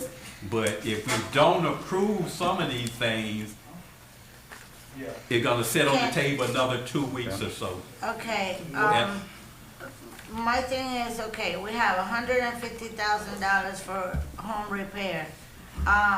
Do we know how are we gonna do this? Like how much we're gonna give? And how many people are gonna be able to benefit from it? Well, right now, they're just trying to prove the, 150 divided by what? they're just trying to prove the amount. Then they say the, what's her name, Jenna or whatever, worked out, they worked out the qualifications. Right now, tonight, we just need to approve the amount that we're given. But I'm talking about the money. How is the money gonna be divided? That's what I'm saying, but right now, we need to prove the amount that going to the residents, the $150,000. She can give some type of explanation. Yes. We had X number Yes. of resident Yes, for sir. 5,000, maximum 5,000 or Yes, whatever. sir. I'm not sure. You Yes, can sir. explain that. So the projects that we laid out that the residents could participate in, along with our business owners that are resident businesses of the city, they ranged from 50 in excess of 200 people that could participate in any program.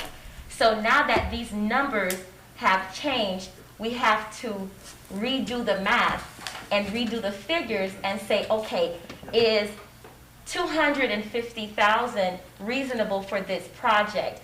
Is going from 5,000 to maybe 3,500 reasonable for this project? So this is the part now, once we get a concrete response from you as to what dollar amount we're using for what project, we can now redo the math, re-input the figures, and then see how many residents that we can allocate these funds to and touch. The goal is to touch as many households, as many businesses as possible in the city of Pahokee. If you do 150,000 and you divide it into 100 people, you're getting 1,500 per household for repairs. So if we want to How much shoot was it? for 100 people, $1,500. yeah. That's So if you want to shoot for 100 people, then the 1,500 you'll touch. If you want to shoot for 200 people, it would be half of that, it'd be $750. It shouldn't be how many we shoot for, it should be So- how many people in the city we can help. It shouldn't be shooting for a certain number because. Okay. That's synonymous to how many people we can help. That's all you can help, 200. Ms. Love, we can't move forward with That's that. Okay. $750 per person. City Commission, If you do 200 people, Yeah. $750. $750 a house. What you gonna fix? Per the person. bathroom window? are we able to move forward, or do you want to delay it a little? I mean, look, I understand that you want to divide it this way, but you also have to think what makes sense. Because if you're talking about, okay, 100 people, $1,500 to make repairs, think about it.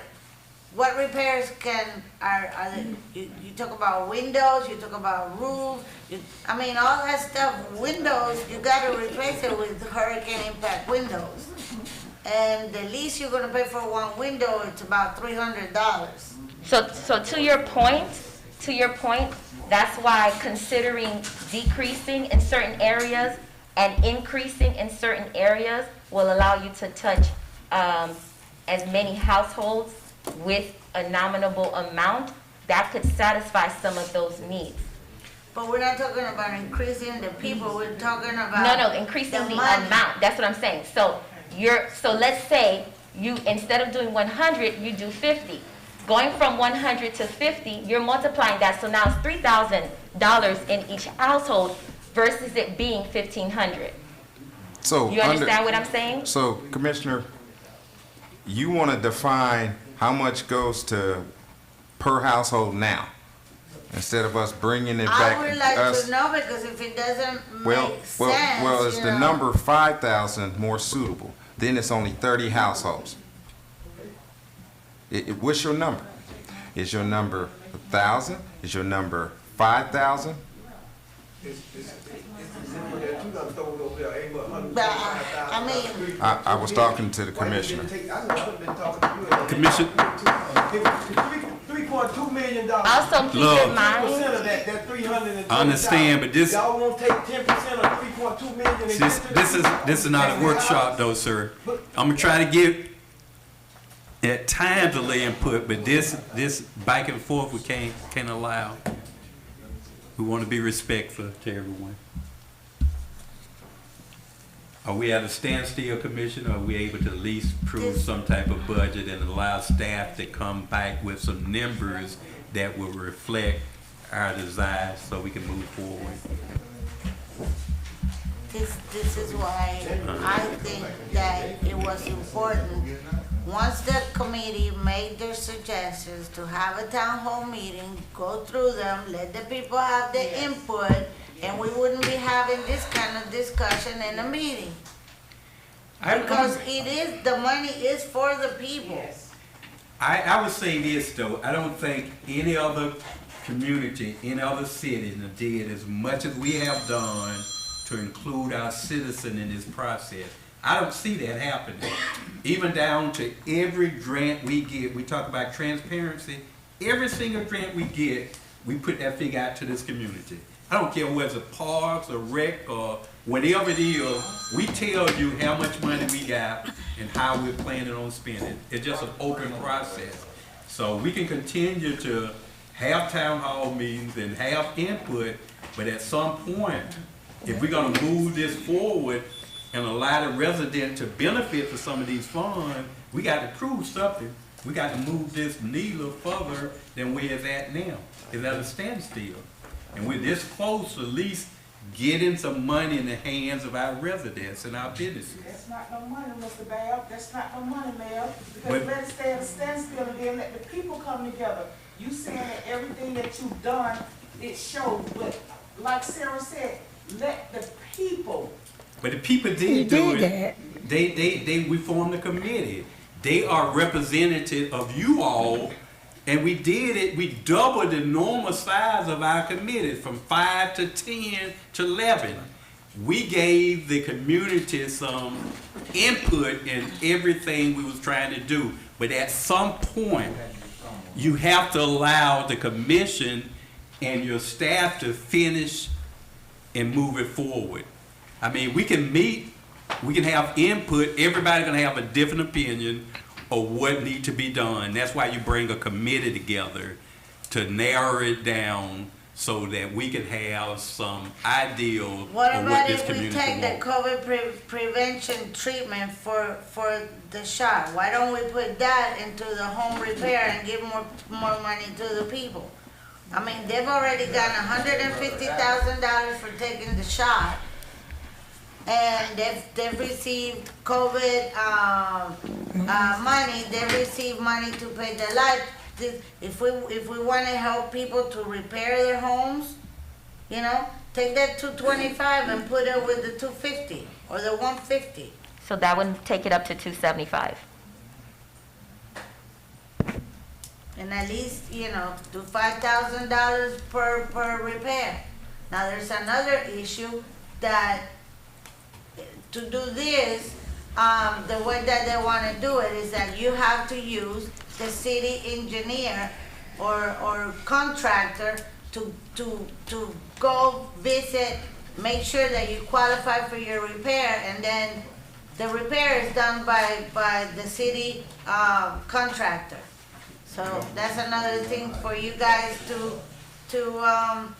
you know, fester Well, on. we also said in the workshop too that this process won't be so hindrance to the resident that they won't even bother about applying. So whatever red tapes are in there, we're gonna minimize all of that. But I mean, it's not just gonna be a total rubber stamp where you just give it out a check. Yeah, it's not a There have to free-for-all. be some little checks and balance in there, but we're gonna make this process easier for all of our residents to qualify for the needs they need to have made on their residence. And we We're took- gonna do I that. think as long as the contractor is certified, the homeowner should be able to use their own contractor. Because what my contractor might do for me with 5,000, the city might do less for that 5,000. But where the So- problem gonna come in at, once the engineer go out and see, say for example, they come in, I fill the application out, I have a hole in my roof. Yeah. They're gonna come out, oh yeah, they qualify for the hole in the roof to be fixed. They come out, that's all they're gonna repair, cause that's all you got on your application, is a hole in the roof. You can't repair the hole in the roof and then, oh, my bathtub is leaking, this is leaking, No, and yeah, all of that. It has to be everything done that you need to- with just what's all on the your repairs that application. you need, you put on the application. Exactly, but you have to also find out that if you need a roof, the ARPA fund is not gonna put you a $16,000 roof on your house. Exactly. Wait, you're I'm only just getting saying, 5. right, I'm just saying, so that 5,000, even though it might not repair the whole roof, it will repair the leak that's What I'm leaking. saying, my contractor might charge me 2,000, while the city might charge me 4. Yeah, but most cities use the vetted contract that's already vetted through the process. So you use, As long as they're licensed, what does it matter? He's asking. well, you the first one always Let's say just cut out that. all that red tape and just give every homeowner a certain amount of money and let them spend it like they want on their house. There you go. No, you can't do that. You can't do that with ARPA funds. You can't do that with ARPA funds. So what? She need a bathroom fix because she got a wheelchair. You can't do that with She can't get in ARPA the funds. bathroom. She had to get out the wheelchair and crawl in the bathroom. I asked about it. I was on live last night You can't do that with ARPA crying this morning because I'm going to get her bathroom fixed that y'all won't get her no money. I'm gonna get her bathroom fixed where she can get the wheelchair in there. Can't get a check with ARPA funds. This Like I'm telling y'all now, her bathroom will get fixed in July. This what we'll do. We'll run it through our attorney. If these funds can be distributed in a quicker, easier manner, we'll do that. You know, $5,000, I mean, we'll do that. We'll do what it takes, but it has to be within the ARPA guideline, and we can do it. You could get in some federal trouble giving out checks. No, that's why you're gonna check with the attorney and make sure what we wanna do, we're able to do it in that way. To your point, Mayor Bab, these Please. questions, We're still in a meeting, y'all. just to provide some clarification, to your point and the points that several of the members of the community have made, these are topics that we have discussed with the legal advisor, Ms. Gemma Torcivio, who advised us during our ARPA committee meetings.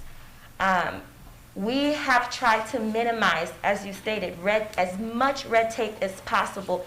However, because these are federal dollars coming from the U.S. Treasury, there has to be checks and balances. We are pitting against our other neighboring cities throughout Palm Beach County, as well as Palm Beach County, to make sure that we are aligning our requirements with the general requirements that are needed, that most, if not all homeowners, most, if not all business owners have. Business tax receipt. If you are a legitimate business in the city of Pahokee, you should have a business tax receipt. You should have a tax return. You should have a Florida ID. You should have a mortgage statement. You understand what I'm saying? So we are trying, please bear with us. We are really trying to address your needs. Okay? One question. One thing. Yes, sir. They passing out money in Beverly to ARPA. They passing out money in South Bay to ARPA. Not in the sense that you're putting it. You can't just give the money like that. I'm saying, are they giving it out? Are they giving it out? Not in that sense. You can't give ARPA money like that. Is anybody in Beverly getting their house fixed on it? Is anybody in South Bay getting their house fixed on it? I can't speak to that, sir. I'm here in But you won't go Pahokee. check either, because people telling me every day that people getting their house fixed up. Why y'all won't go And check? we hear that. Y'all That's- may be saying, well, I checked with Beverly, and I checked with these other entities. Why don't y'all go see if they passing out We money? are See what they here. got to go through. But that's why we are here, because we are trying to get the money out to our community. But if I was giving out money, wouldn't you be saying, well, let me go see how much we love doing? We've already had those conversations. That's why I just said it. I said it several times. We're close. We want to give out checks. Yes. We want to pay the costs of preparing and fixing folks' houses and giving them what they need through this program. So we're there. We're really close. It ain't like it wasn't for that. Yeah, and we're going to get there if we can Have get you there. pick up an application or anything to apply to get your house fixed? Because I picked up your business card today. They said that you wasn't anywhere near to ARPA money and picking up application.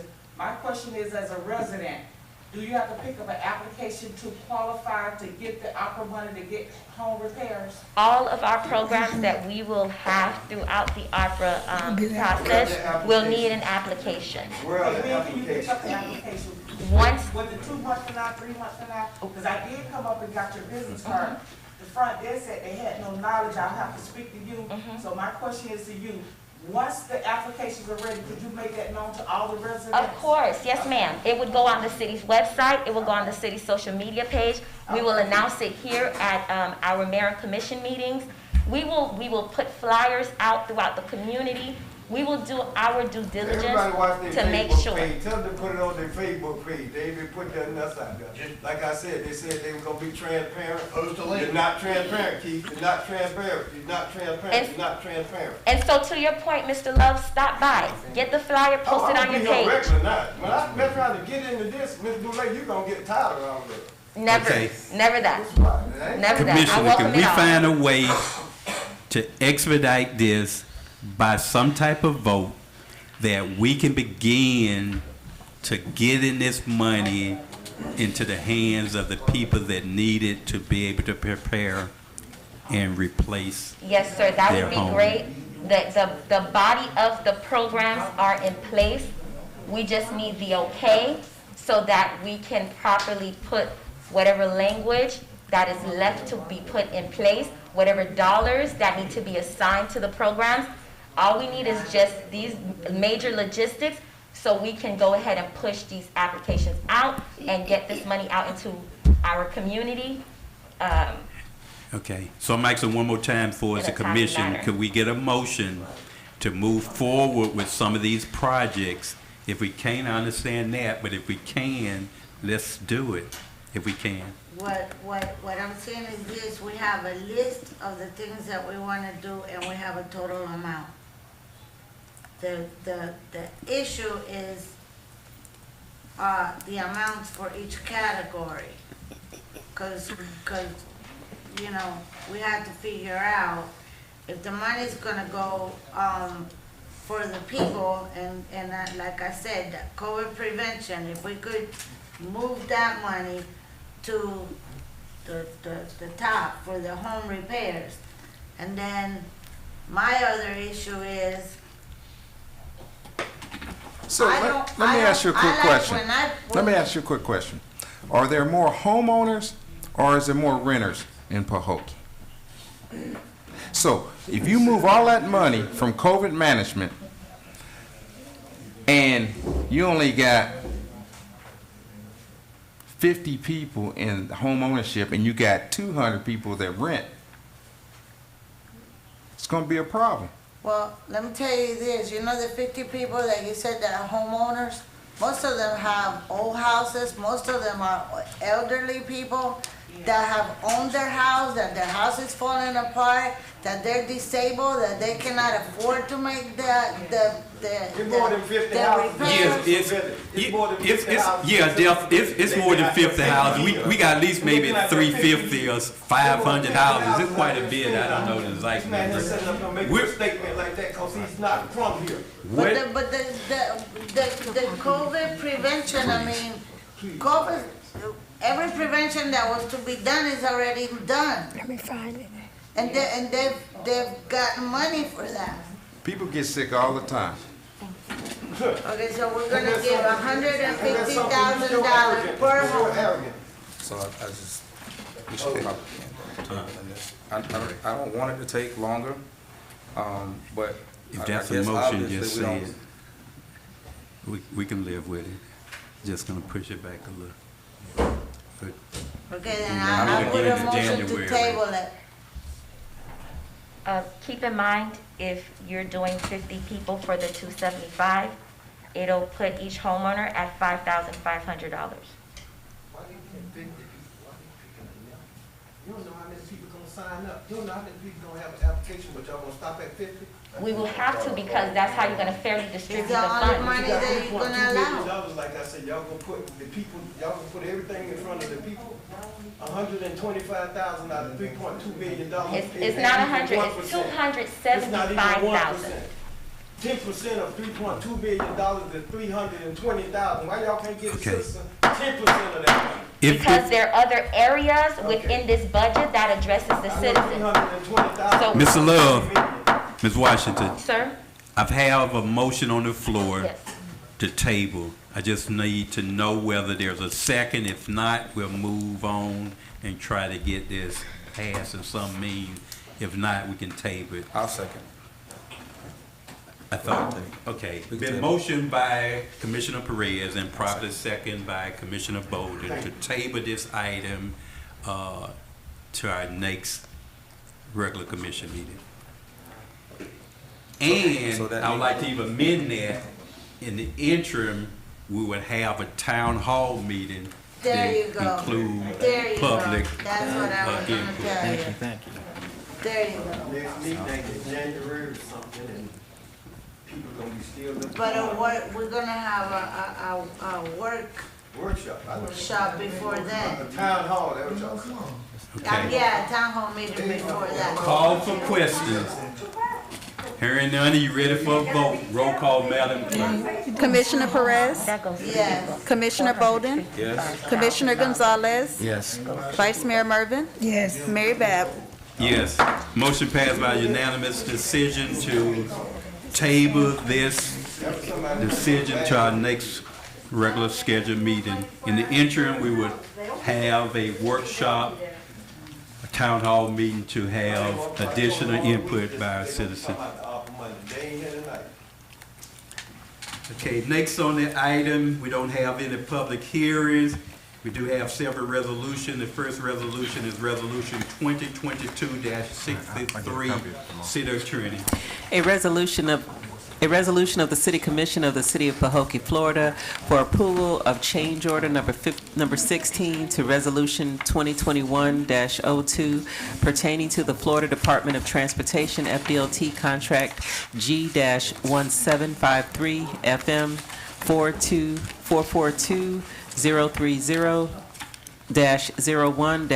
42440-030-01-54-1 Barfield Highway Reconstruction Project as set forth in Exhibit A, providing for an effective date. Thank you, City Attorney. City Manager, could you give us a brief explanation of Resolution 2022-63? Yes, sir. This is a Barfield Highway change order number 16. This change order is for Barfield Highway reconstruction. The change order is to compensate Rosso Site Development contractor for the additional work to construct the rip-wrap erosion protection located at the Pelican Canal. The East Beach Water Control District Manager has concerns about the erosion located at the end of each wall and requested the rip-wrap be added to all four corners. The additional work was performed as per the time and material basis per paragraph 12.01B as in boy, point 3 of the contract. Russo is entitled to 100% of the $33,094.22 for the additional maintenance of traffic. Thank you, City Manager. City Commission, having heard our City Attorney properly read this resolution into the record, properly explained by our City Manager, what is your pleasure? Mayor Bab, I move to accept Resolution 2022-63. A second. It has been moved by Commissioner Bolden and properly seconded by Vice Mayor Mervin for the adoption of Resolution 2022-63. Call for questions. Remember, I think we have them here. Can they come up to the? Yes, thank you.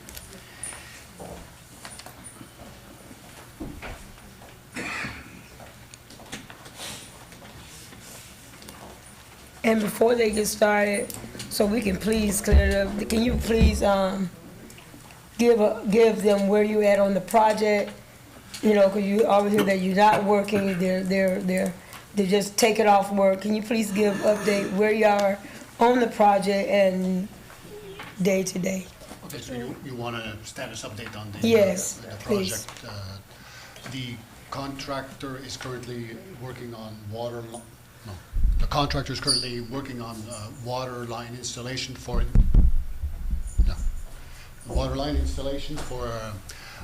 at the northern end of the project. So we're still working on underground facilities. They have started working on curb and gutter between 3rd and 2nd Street. They have skipped the section between 4th and 3rd Street until there's a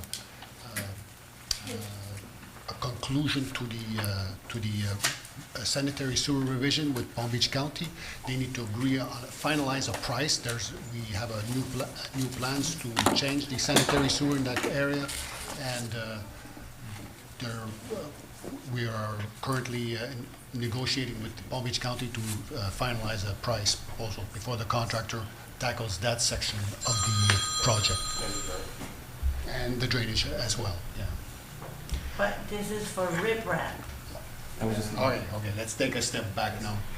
We asked for a status update on the project. This is what I was giving. If we want to talk about the change order that we talked about previously, that the city managers talked about, this was a request from the East Beach Water Control District to add some erosion control, some riprap at the corners of the four corners of the culvert at Pelican Canal. The engineer revised the plan and provided the detail, and the contractor performed the work under time and material, and the cost proposal is what's in the change order.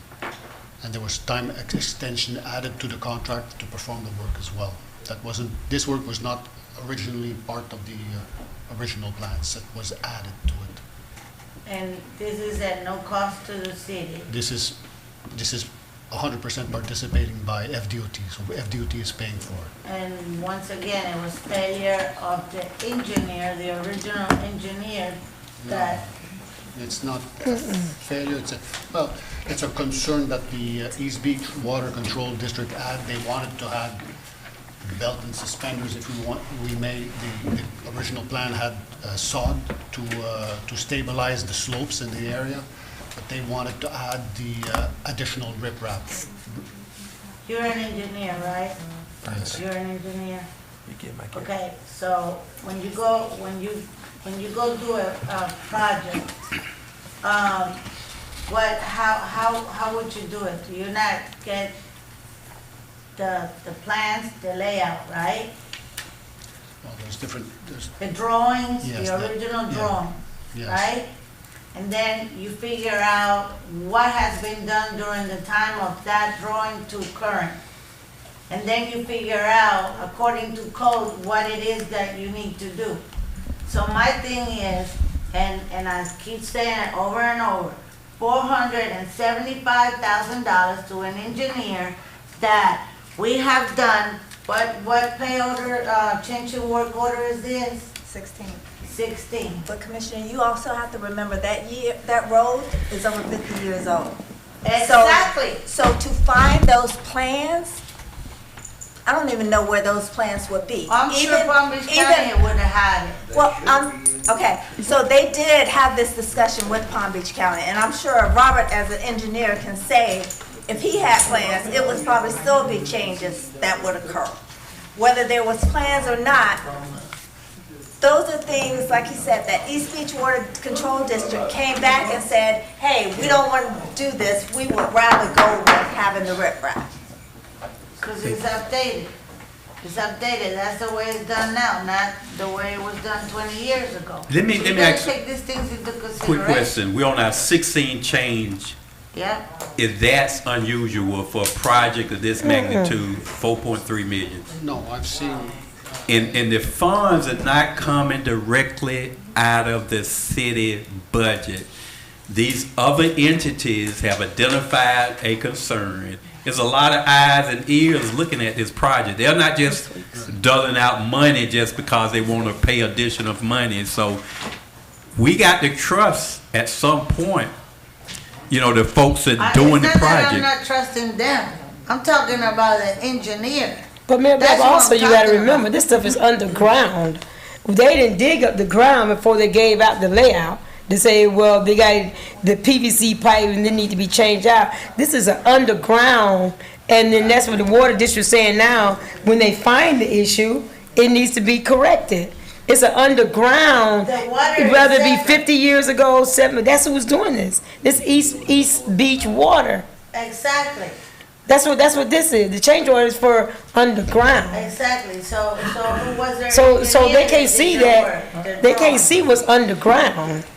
But also, Commissioner, with A&E. You know what's underground. You know what's underground. Palm Beach You look at the County. plans, you know what's underground. I'm not dumb and I'm not stupid. When you get that drawing, it tells you exactly what's underground. They have the drawing here when they do changes. Is it, don't you revise it on here? Because I saw it, I read it, I looked at it, I read every little drawing that you guys do. So when it's original, if that road has not seen a spit on it in 20 years, and you know you have to reconstruct it, you gotta put your thing just like you're doing it brand new. But Commissioner, A&E also had that conversation with Palm Beach County at the beginning of this project and FDOT. So those eyes before Robert and Rosso looked at those plans, FDOT and Palm Beach County checked plans.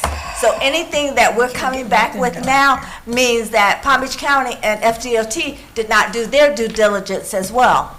But we're also on, there's a whole bunch of revisions that you all never lay eyes on because they don't pass what FDOT or Palm Beach County wants to approve. So we're actually on maybe revision number 43, somewhere along there, and they won't get to you all because Palm Beach County says no to them or FDOT says no to them. Hey, wasn't you talking to Mr. Rowe? Wasn't you talking to the engineer? Well, the engineer ain't answer no questions. Everybody just take them like they NPC. Would you please ask him what you, let him answer the question? Because he know who doing the job. I understand, I understand how it works. Okay. Is there any other clarification or update I could provide the commission? The only other question that I have on the emails, but you are clarifying, yeah, the rewrite. So you do clarify that they did approve it and they're going to cover the cost. Yes, the Okay. FDOT is has given 100% participation as the city. And I understand what you guys are doing, and my thing is not, I'm not criticizing the work that you're doing. My thing is the failure of the previous engineer, Well, and I see it as that. there's always challenges as. Yes, there's always challenges, we're not 16 and you're not even halfway done. So God knows how many more we're gonna get. Going from design to construction, we will encounter differences now. We will find unforeseen for which we have to address. So I've never seen a project that went from design to construction without encountering issues. You will encounter issues. And what do you call those? Change orders? Yeah, they're change orders. Okay. Yeah. I think Commissioner Bolden had a question, and we'll try to move this. Well, this is about the riprap. I wanted to know about exactly what you did to address one of the issues with riprap is the scour. Like, what did you guys do to address that? What type of tow did you use? Are you using like a launch tow, or are you using a key tow for it? If I understand well, what you're asking is what is being constructed to prevent erosion? Right, the scour, yes. Well, the wall is it's a concrete wall that's built on either side of the culvert there, and at the end, at the extremities of the culvert is a sand cement, not sand cement riprap. It's a rubble riprap. Mm-hmm. It's a rubble riprap, and it's just to prevent erosion from runoff. Right. It's not. It doesn't have to do with scour as a bridge. I mean, there's no high current in these canals. No, there's no high current in these canals. So it's to prevent the erosion from runoff, from surface runoff. Okay. I was just asking because I'm concerned about like how do you, in terms of what you estimate, in terms of how long this will actually last? You think that with maintenance it will be something that will be a lasting thing? Like, that's a good question. I don't have an idea, but this is.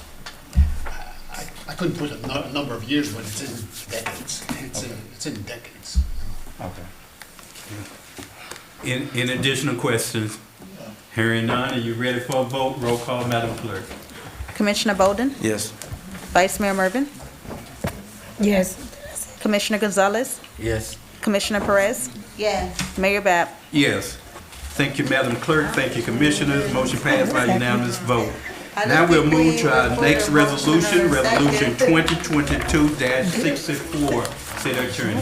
A resolution of the City Commission of the City of Pahokee, Florida, for approval of change order number 17 to resolution number 2021-02 pertaining to the Florida Department of Transportation FDOT contract G-1753 FM 442030-01-54-01 Barfield Highway Reconstruction Project as set forth in Exhibit A, providing for an effective date.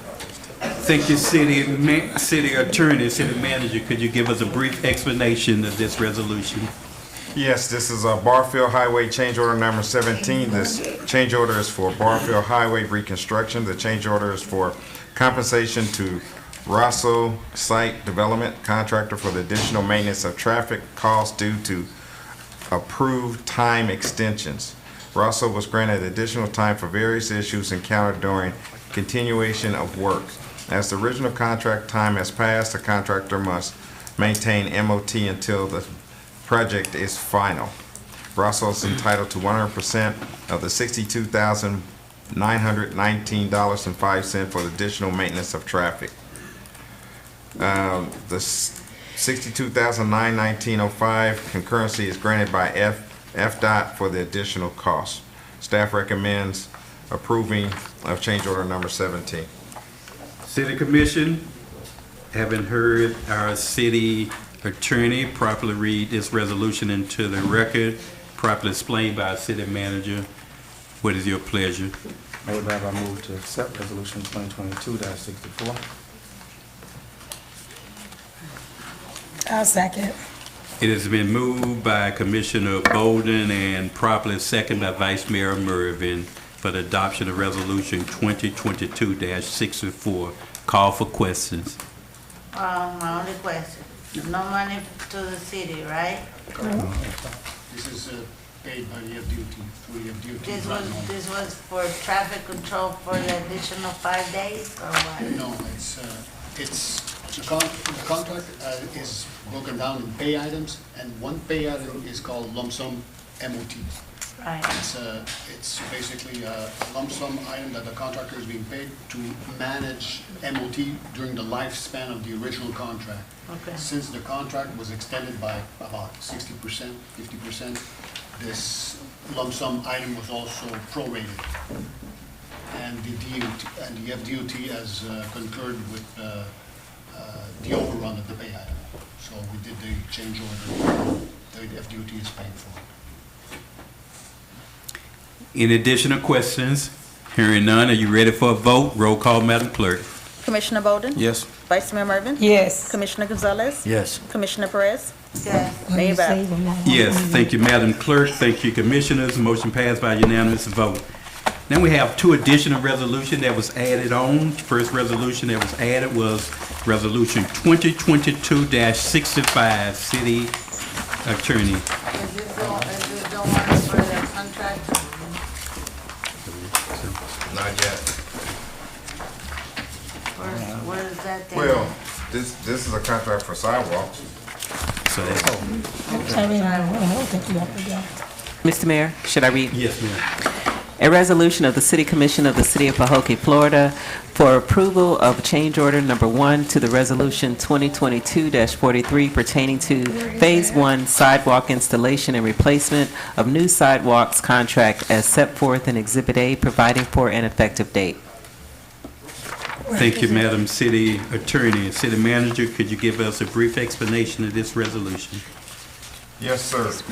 This change order removal and installation is of 20 linear feet for an F curve located in a section of Begonia Drive from Bacon Point Road to 3rd Street. Scope of work will be performed according to FDOT 2018 standard specifications as referenced in the RFP number 2022-01.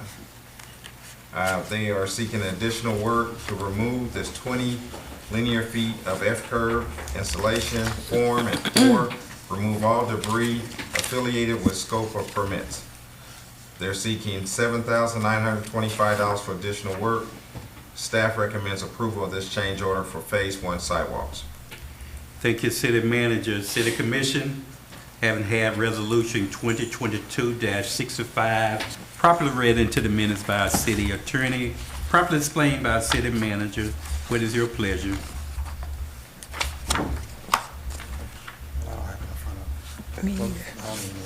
What was the resolution number?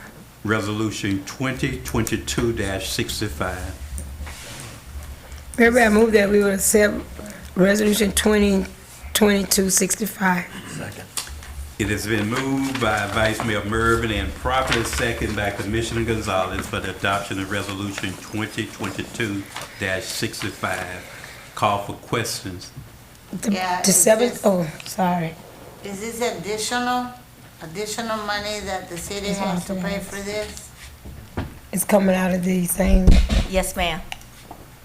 So It this was. is not part of the bidding? That's not a part of the 104,000, no ma'am. It's additional 7,000 to install this F-curve.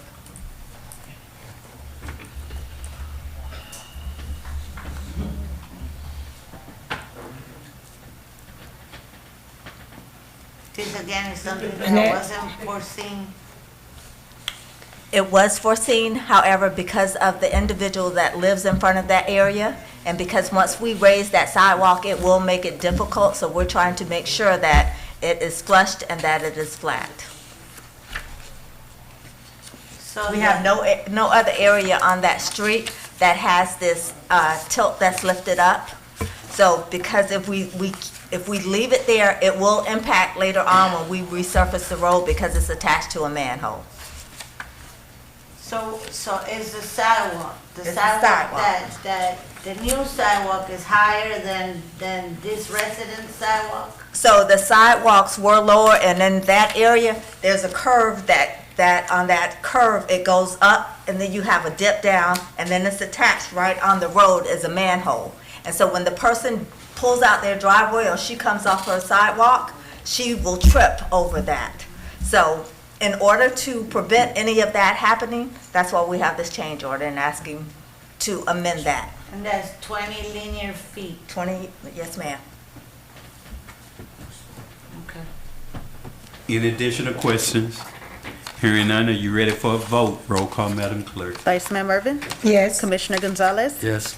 Commissioner Bolden? Yes. Commissioner Perez? Yes. Mayor Bab?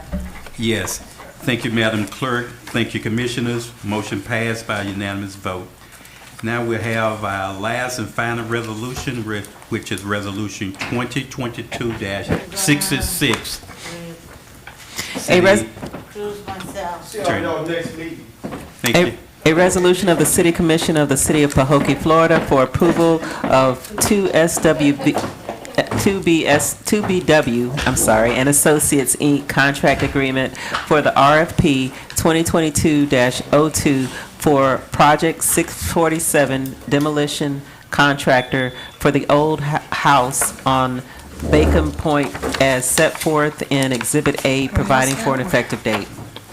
Thank you, Madam City Attorney. City Manager, could you give us a brief explanation of this resolution? The staff is seeking approval for RFP 2022-02 for Project 647 demolition contractor for the old house located at 647 Bacon Point Road, Pahokee, Florida, 33476, has been awarded to 2SBW and Associates. This agreement is to demolish an old house located on Bacon Point next to Commissioners Park. Budget amount is $74,898 from the SWA Blighted and Distressed Properties Grant. Staff recommends approval of this contract to 2SBW and Associates. Thank you, City Manager. City Commission, having had Resolution 2022-66, properly read into the minutes by our City Attorney, properly explained by our City Manager. What is your pleasure? Mayor Bab, I move to accept Resolution 2022-66. Second. It has been moved by Commissioner Bolden and properly second by Vice Mayor Mervin for the adoption of Resolution 2022-66. Call for questions. I have a question. Commissioner Gonzalez. Is this the lowest bid we have on file?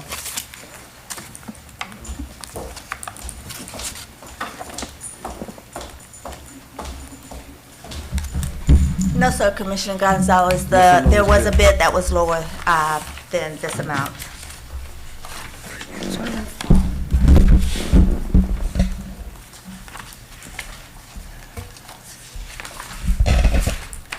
I believe the other bid came in at $67,000.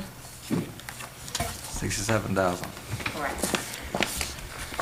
And what this bid is for here? The demolition of the old No, I'm house. talking about the amount.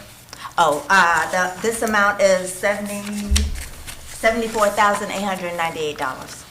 Question, why wasn't the lowest bid accepted? The lowest bid was not accepted because it, as per the RFP, it requires a licensed contractor, and that lowest bid proposer did not have a licensed contract, was not a licensed contractor, and also did not include those documents in the RFP as required by the RFP. Has a licensed contractor contacted you or anybody in the city hall? Repeat that. Has a licensed contractor contacted anybody in city hall in reference to correcting that before you looked at the bids? Well, as a requirement of the bid, one is when you submit your sealed proposal, that has to be required, included in your sealed bid. And also, when we did ask that licensed that contractor, that person who applied for the bid, we did ask them to provide a license as being the proposal with the license.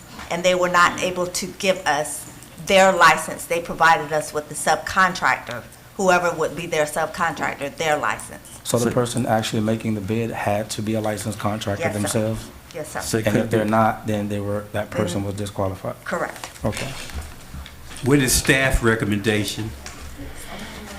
Staff recommendation is that we go with the contractor who is licensed as per the RFP with the state of Florida and Palm Beach County. Any additional questions? Hearing none, are you ready for a vote? Roll call, Madam Clerk. Commissioner Bolden?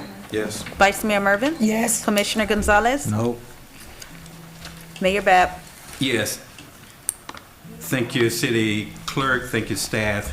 Thank you, Commissioners. Motion passed by the majority, 3-1 vote.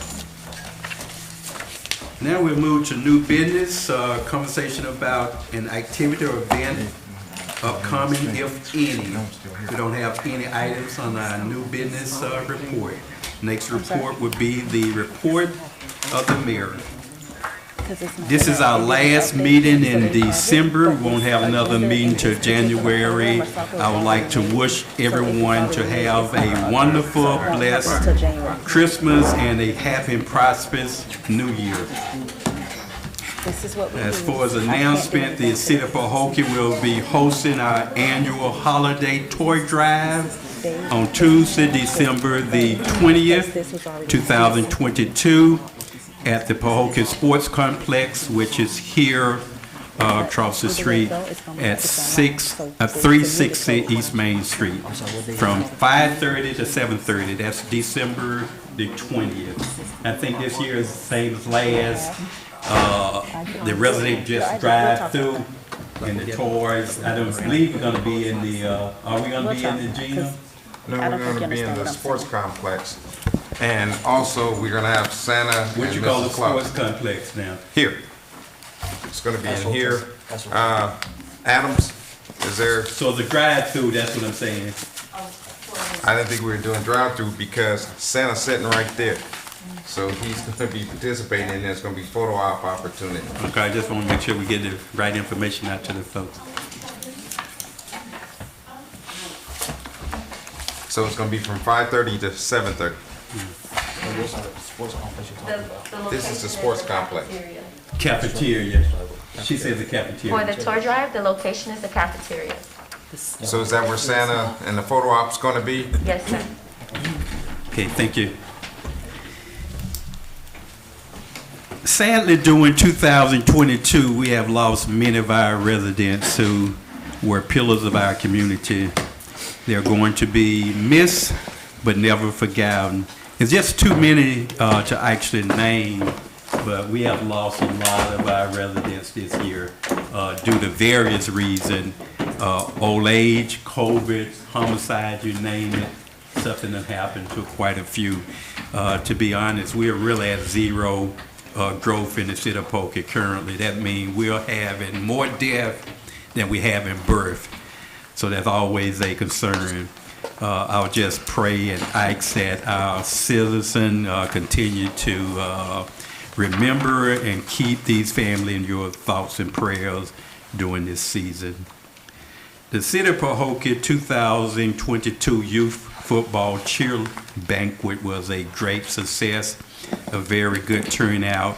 I want to congratulate all the youth football players, the cheerleaders, the coaches, the team moms, the parents, and the volunteers that include in our city staff who work with these youth.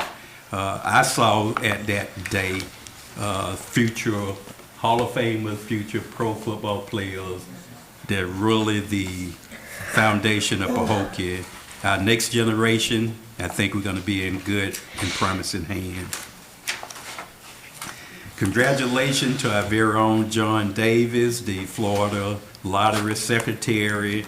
He's presenting his first annual Christmas giveaway on December the 16th at the Ancorn Bowling Stadium, starting at 4 o'clock. There will be gift cards, food, and more surprises. December 16 at what time? 4 o'clock.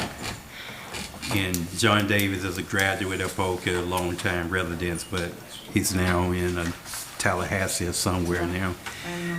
Palm Beach County League of Cities held its holiday networking barbecue at the beautiful Pahokee Marina. A great turnout. It was hosted by the City of Pahokee, Belgrade, and South Bay, the Tri-City region. But it was an awesome event. And again, we had a lot of dignitaries and VIPs from other areas that would come and partake in this event. Also, it was an honor for me to serve this year as the Grand Marshal for the City of Pahokee Centennial Christmas Parade. This was by far our largest and best parade that we've had. There was over 50 entries in that parade, and it was a great turnout from the public as well. Also, we had an event today. Palm Beach Sheriff Office, Western Region, had a Christmas luncheon. They invited the commission, the city manager, and the deputy city manager. Great event. Again, we just want to thank Palm Beach County for all they do to keep our community safe and protect us from harm. And lastly, we had a lot of events during this year, because this year is our centennial, our 100th birthday. Palm Beach, Pahokee is the 5th oldest city in Palm Beach County. We're still a city of choice for living, working, visiting, and community and economic development. Just want to list just a few things real quickly. The Centennial Committee, I believe, did a great job in helping spearhead a lot of these events, of course, with the help of the city itself. But we had a Centennial Gala. We had a Centennial Festival on the Marina. We had a Centennial Parade.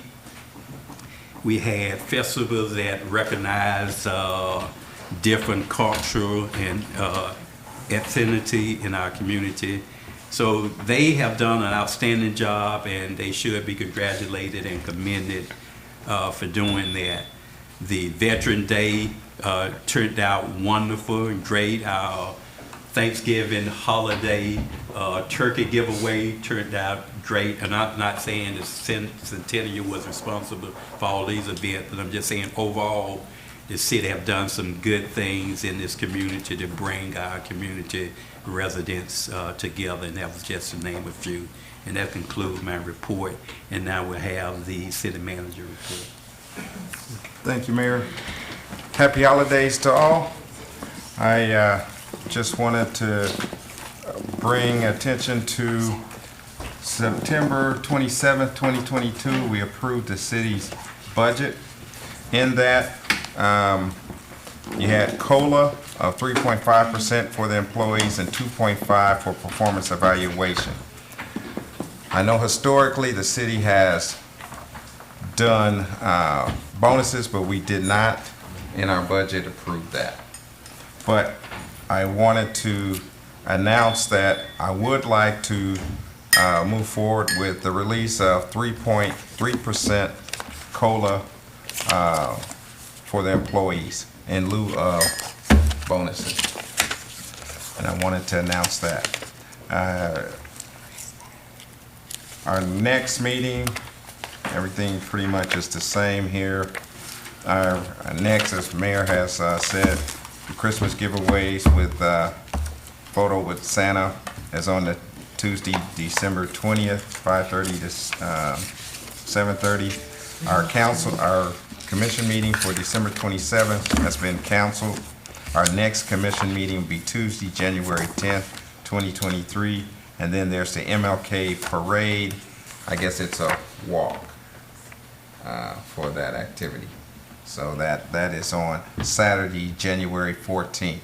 A lineup starts at 8 a.m. and the procession starts at 9 a.m. It is and it's not. Oh, it's not? It's not just strictly a walk, but that's normally what it end up turning out to be. But an MLK parade could have, just like a Christmas parade, a lot of interest in there if we get the word out in time and recruit organizations and whatever to participate. But it has been primarily one, but we want to try to make that a little larger each year if possible. That concludes my report. Thank you, sir. Now we'll move to the city attorney report. No report, Mr. Mayor. Thank you, ma'am. Then we'll move to for the good of the order, community events, feel good announcements. I'm sorry, I'm skipping a little. Commissioner comments, I'm sorry. And we'll go with Commissioner Gonzalez. Sorry. Just want to say thank you to the PBSO for the event for today. I really do appreciate it. And I want to say that the football players that we had the event, when was it, Friday? Mm-hmm. It was pretty awesome, seeing all those young kids well dressed like little attorneys. Yeah. They had a good time, and I'm happy for all the parents that showed up. They're supporting their kids. We need more parenting like you guys, and I really appreciate that. And you know, everything that the kids learn, they learn from home at first. So set the example and set them straight. That'll be it. Thank you, Commissioner. Commissioner Bowden. Thank you all for coming. There are a few things that I feel like I need to say. Pahokee is moving forward. We have a lot of people who are very excited about the things that have been going on. Yes, ma'am. Well, since March, April. If you ride around the city, you'll see things happening. You'll see a bit of construction here, a bit of construction there, and there's more to come. Muck Tavern has been amazing. I get accused of being there too much sometimes. But I also want to say, like I said, a lot of people are very excited. A lot of people are excited about the parade and everything that has been going on this year. However, as a whole, guys, we have to protect that. Oftentimes, what we see is, even in the midst of progress, there are people that have genuine concerns, genuine grievances, and they are to be heard. But there are others that undermine, there are others that sabotage, and no matter what you do, they'll never be satisfied. Guys, we have to protect our progress. As a commission, we have to tighten up, because after you make your citizens' comments, that should be done. That's done. Nobody should be allowed to say whatever they want to say, whenever they want to say it, after citizens' comments. You cannot say you love Pahokee and you don't even respect this chamber, and you don't even respect this mayor. You cannot say you love Pahokee. Love and respect go hand in hand. You cannot say you love and you don't respect. Your lack of respect is an indicator that you do not. We have to be better than this. We have to set the example here. And when things go on out there, we need to have zero tolerance in this chamber, because this doesn't happen in other places. We've gone through this before, and we will not go through this again. We have absolute zero tolerance for that type of stuff to ever happen again in this chamber. That is a lack of respect for every individual that comes up here, and they work hard to move Pahokee forward. Everybody up here does, in their own way. But that lack of respect, we will not tolerate. That doesn't happen again. I understand. See, people think you can come up here and they expect you to be civil while they're not. We take this serious, and we're not perfect. We're not going to do everything right. Nobody up here is perfect, and nobody out there is perfect. Nobody out there listening is perfect. But you have people up here who are working hard trying to move this city forward. Hold us accountable, no problem. But the sabotage, the undermining, we're not doing that. That's a problem. I'm done. Commissioner Ferrer. I just want to wish everybody that's here and everybody that's at home, I hope they have blessed and happy holidays, and to remember what Christmas is all about. It's not about the presents, it's not about the hustle and bustle, it's about the birth of Christ. Remember why he came and what he did for us. Remember to spend the time with your family and in love. And I hope everybody stays safe. I love you and happy holidays. So it's not about getting a Brahmin?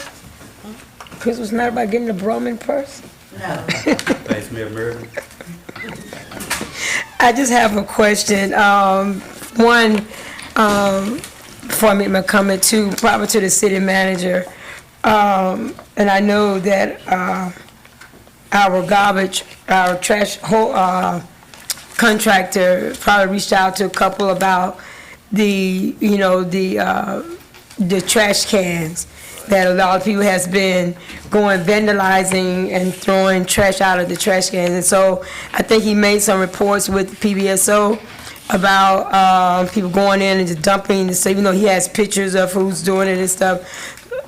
So a question to the attorney, and I don't know, maybe have to look, is there or an ordinance of something, is that not trespassing if someone goes on a private property into one of the big receptacles and just start throwing the trash out? You know, Through the mayor, is this a city-owned property? it's like, no, not city-owned, it's like where all of the trash cans, like say for Save-A-Lot or the schools. So it would be illegal. You're not supposed to do that. What some cities do is they put up signage. Some other cities have cameras on poles so that they catch and prosecute the people who are illegally dumping. So there are a number of things you can look at. You can put an APB out, so to speak, to residents and let them know to, look out. I know of one city that has like an awards program, like anybody who makes a report and that report is turned into some type of a prosecution, they'll actually get an award. So they're, like a financial award. So there are, a number of different things I guess the city could look at to try to implement something. Because he does have video of and pictures of the guy, and I think he did approach, tell him not to do that. I think he said he went to PBSO about it, and they said that I don't know who he spoke with, that it was not illegal. It was up to the city to put an ordinance in place in order for them to do something. you know, but he's been going all around to all of the recipients, just throwing out all of the. Yeah, generally to me, speaking, that's it's a literally code, though. yeah, generally it's, That's- it's already wrong, exactly. literally. And there's a state law that deals with that. So, you know, if that's happening, and generally speaking, it's also something, I'm sure it's something in code enforcement, or, you know, if we talk to the code enforcement officer, but that is something that if, the sheriff's office took up, they could prosecute that. Okay, You know, if they so chose to. I'll let him know. I'll let him know. So the next thing is, I think we Or had. the sheriff's this- office could enforce it, is what To I'm saying, not enforce it. prosecute, but enforce Okay, it. because he knows who's doing it. You know, he has pictures of the person. So next thing, I think that this weekend in the city park was a great weekend from, you know, from the tree lighting to the Christmas parade to the everything to the, I missed the football banquet, but I hear that it was a great event, and I concur with Commissioner Bolden that we have to continue to build upon those things. I think the five of us, like he said, are trying to work to move the city forward. We're not going to do everything to pleasing to everybody. We can't please everybody, but I think our focus is trying to please the city of Pahokee, to move the city of Pahokee, and it's not an easy task. Believe me, sitting up here is not an easy task. Just because you see us going at, may I disagree, it's not that we dislike each other. It's just that we trying to see what's best for the citizens of Pahokee and for the city of Pahokee. But I would just, that's our community, and it takes not just us, it takes the community. It takes you guys coming and help moving the city forward. You know, we don't have to bash each other and call each other these derogatory names.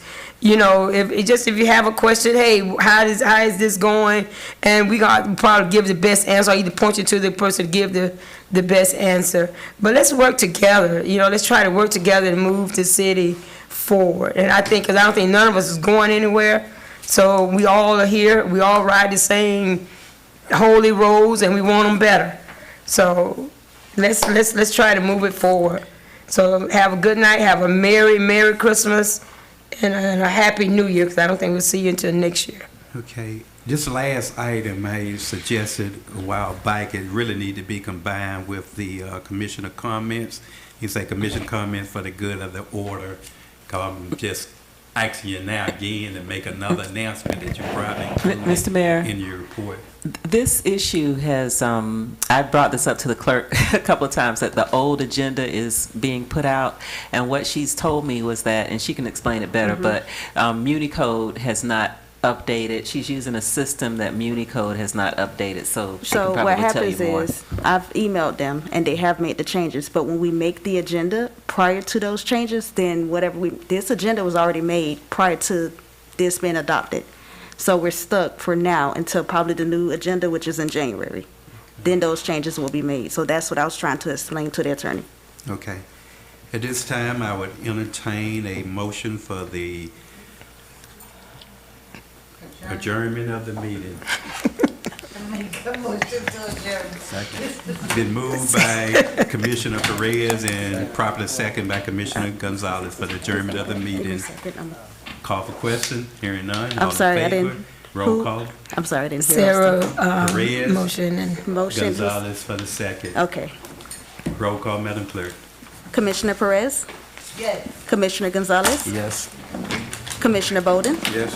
Vice Mayor Mervin? Yes. Mayor Bab? Since we don't have a meeting, I want to stay. Want to Yes. stay? Meeting adjourned. I want to stay.